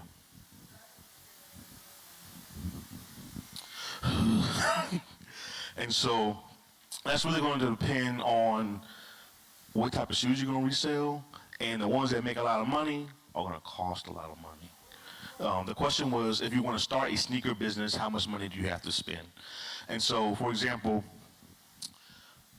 So I've only ever resold sneakers once because it's a very treacherous, very treacherous game. And I was like, you know what? This ain't for me. And so basically you have to cover your cost of the sneaker. So whatever retail the sneaker is, so let's say these sneakers are $170. You spend the $170, and then you can either resell them on your own, or you can sell them through one of these resale stores like StockX, eBay, whatever the case may be. But they're gonna take a cut. They want some of that bread that you're getting from that. And so my recommendation, if you are gonna sell, they will give you like a authenticity guarantee, so it makes people more likely to buy your shoes. eBay has a good one. StockX has been kind of in trouble about their authenticity recently. You know what I'm talking about. So eBay is probably a little more trusted in the marketplace right now for authentic shoes. Basically just covering the cost of your sneaker, and if you sell it by yourself, shipping and all that good stuff as well.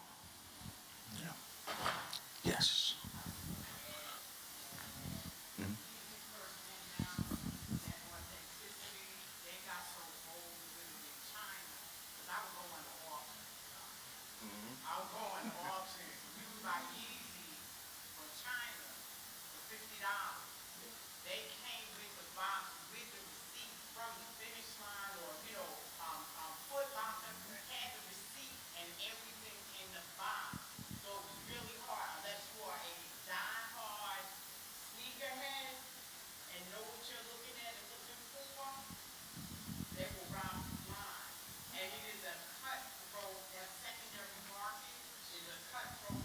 It's cutthroat.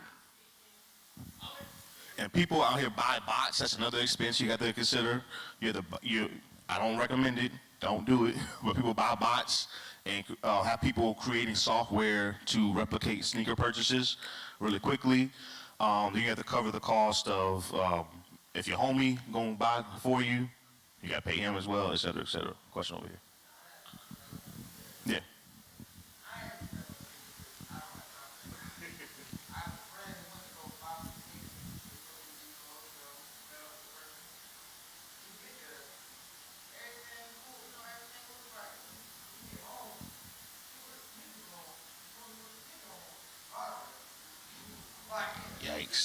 Yikes, he got.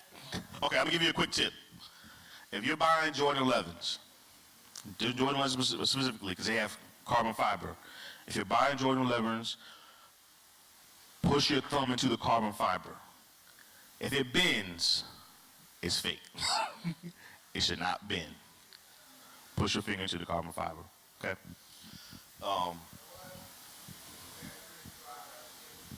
Threes, see? See, my favorite shoes is the 11s, personally.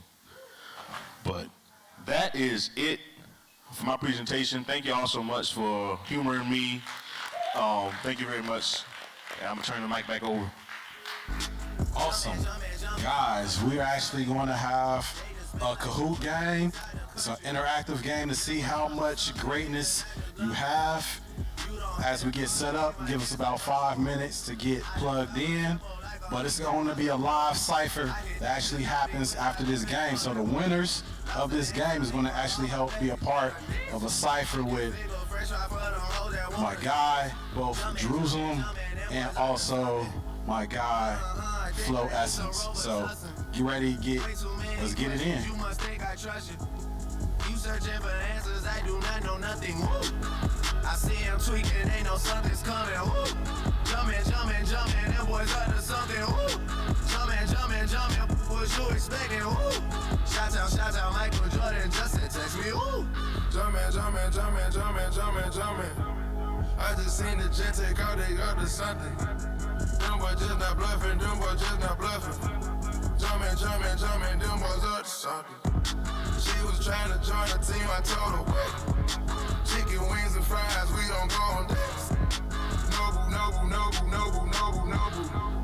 I just throw the private dinner in the trapping is a hobby, that's the way for me. Money coming fast, we never getting shit. I just had to buy another set. Alright, so here's the information. Jordan fell away. Yeah, jumping, I don't need no introduction. Jumping, before we get started. Production, wow. 100 cousins out in Memphis, they so country, wow. Tell us stay the night, valet your car, come me now. Jumpin', live on TNT, I'm flexing, ooh. Jumpin', they gave me my own collection, ooh. Jump when I say jump, girl, can you take direction, ooh. Mutombo with the, you keep getting rejected, ooh. Heard it came through Magic City on a Monday. Heard they had the club wild, it was star-studded. A bunch of girls going wild when the chain flooded. And I had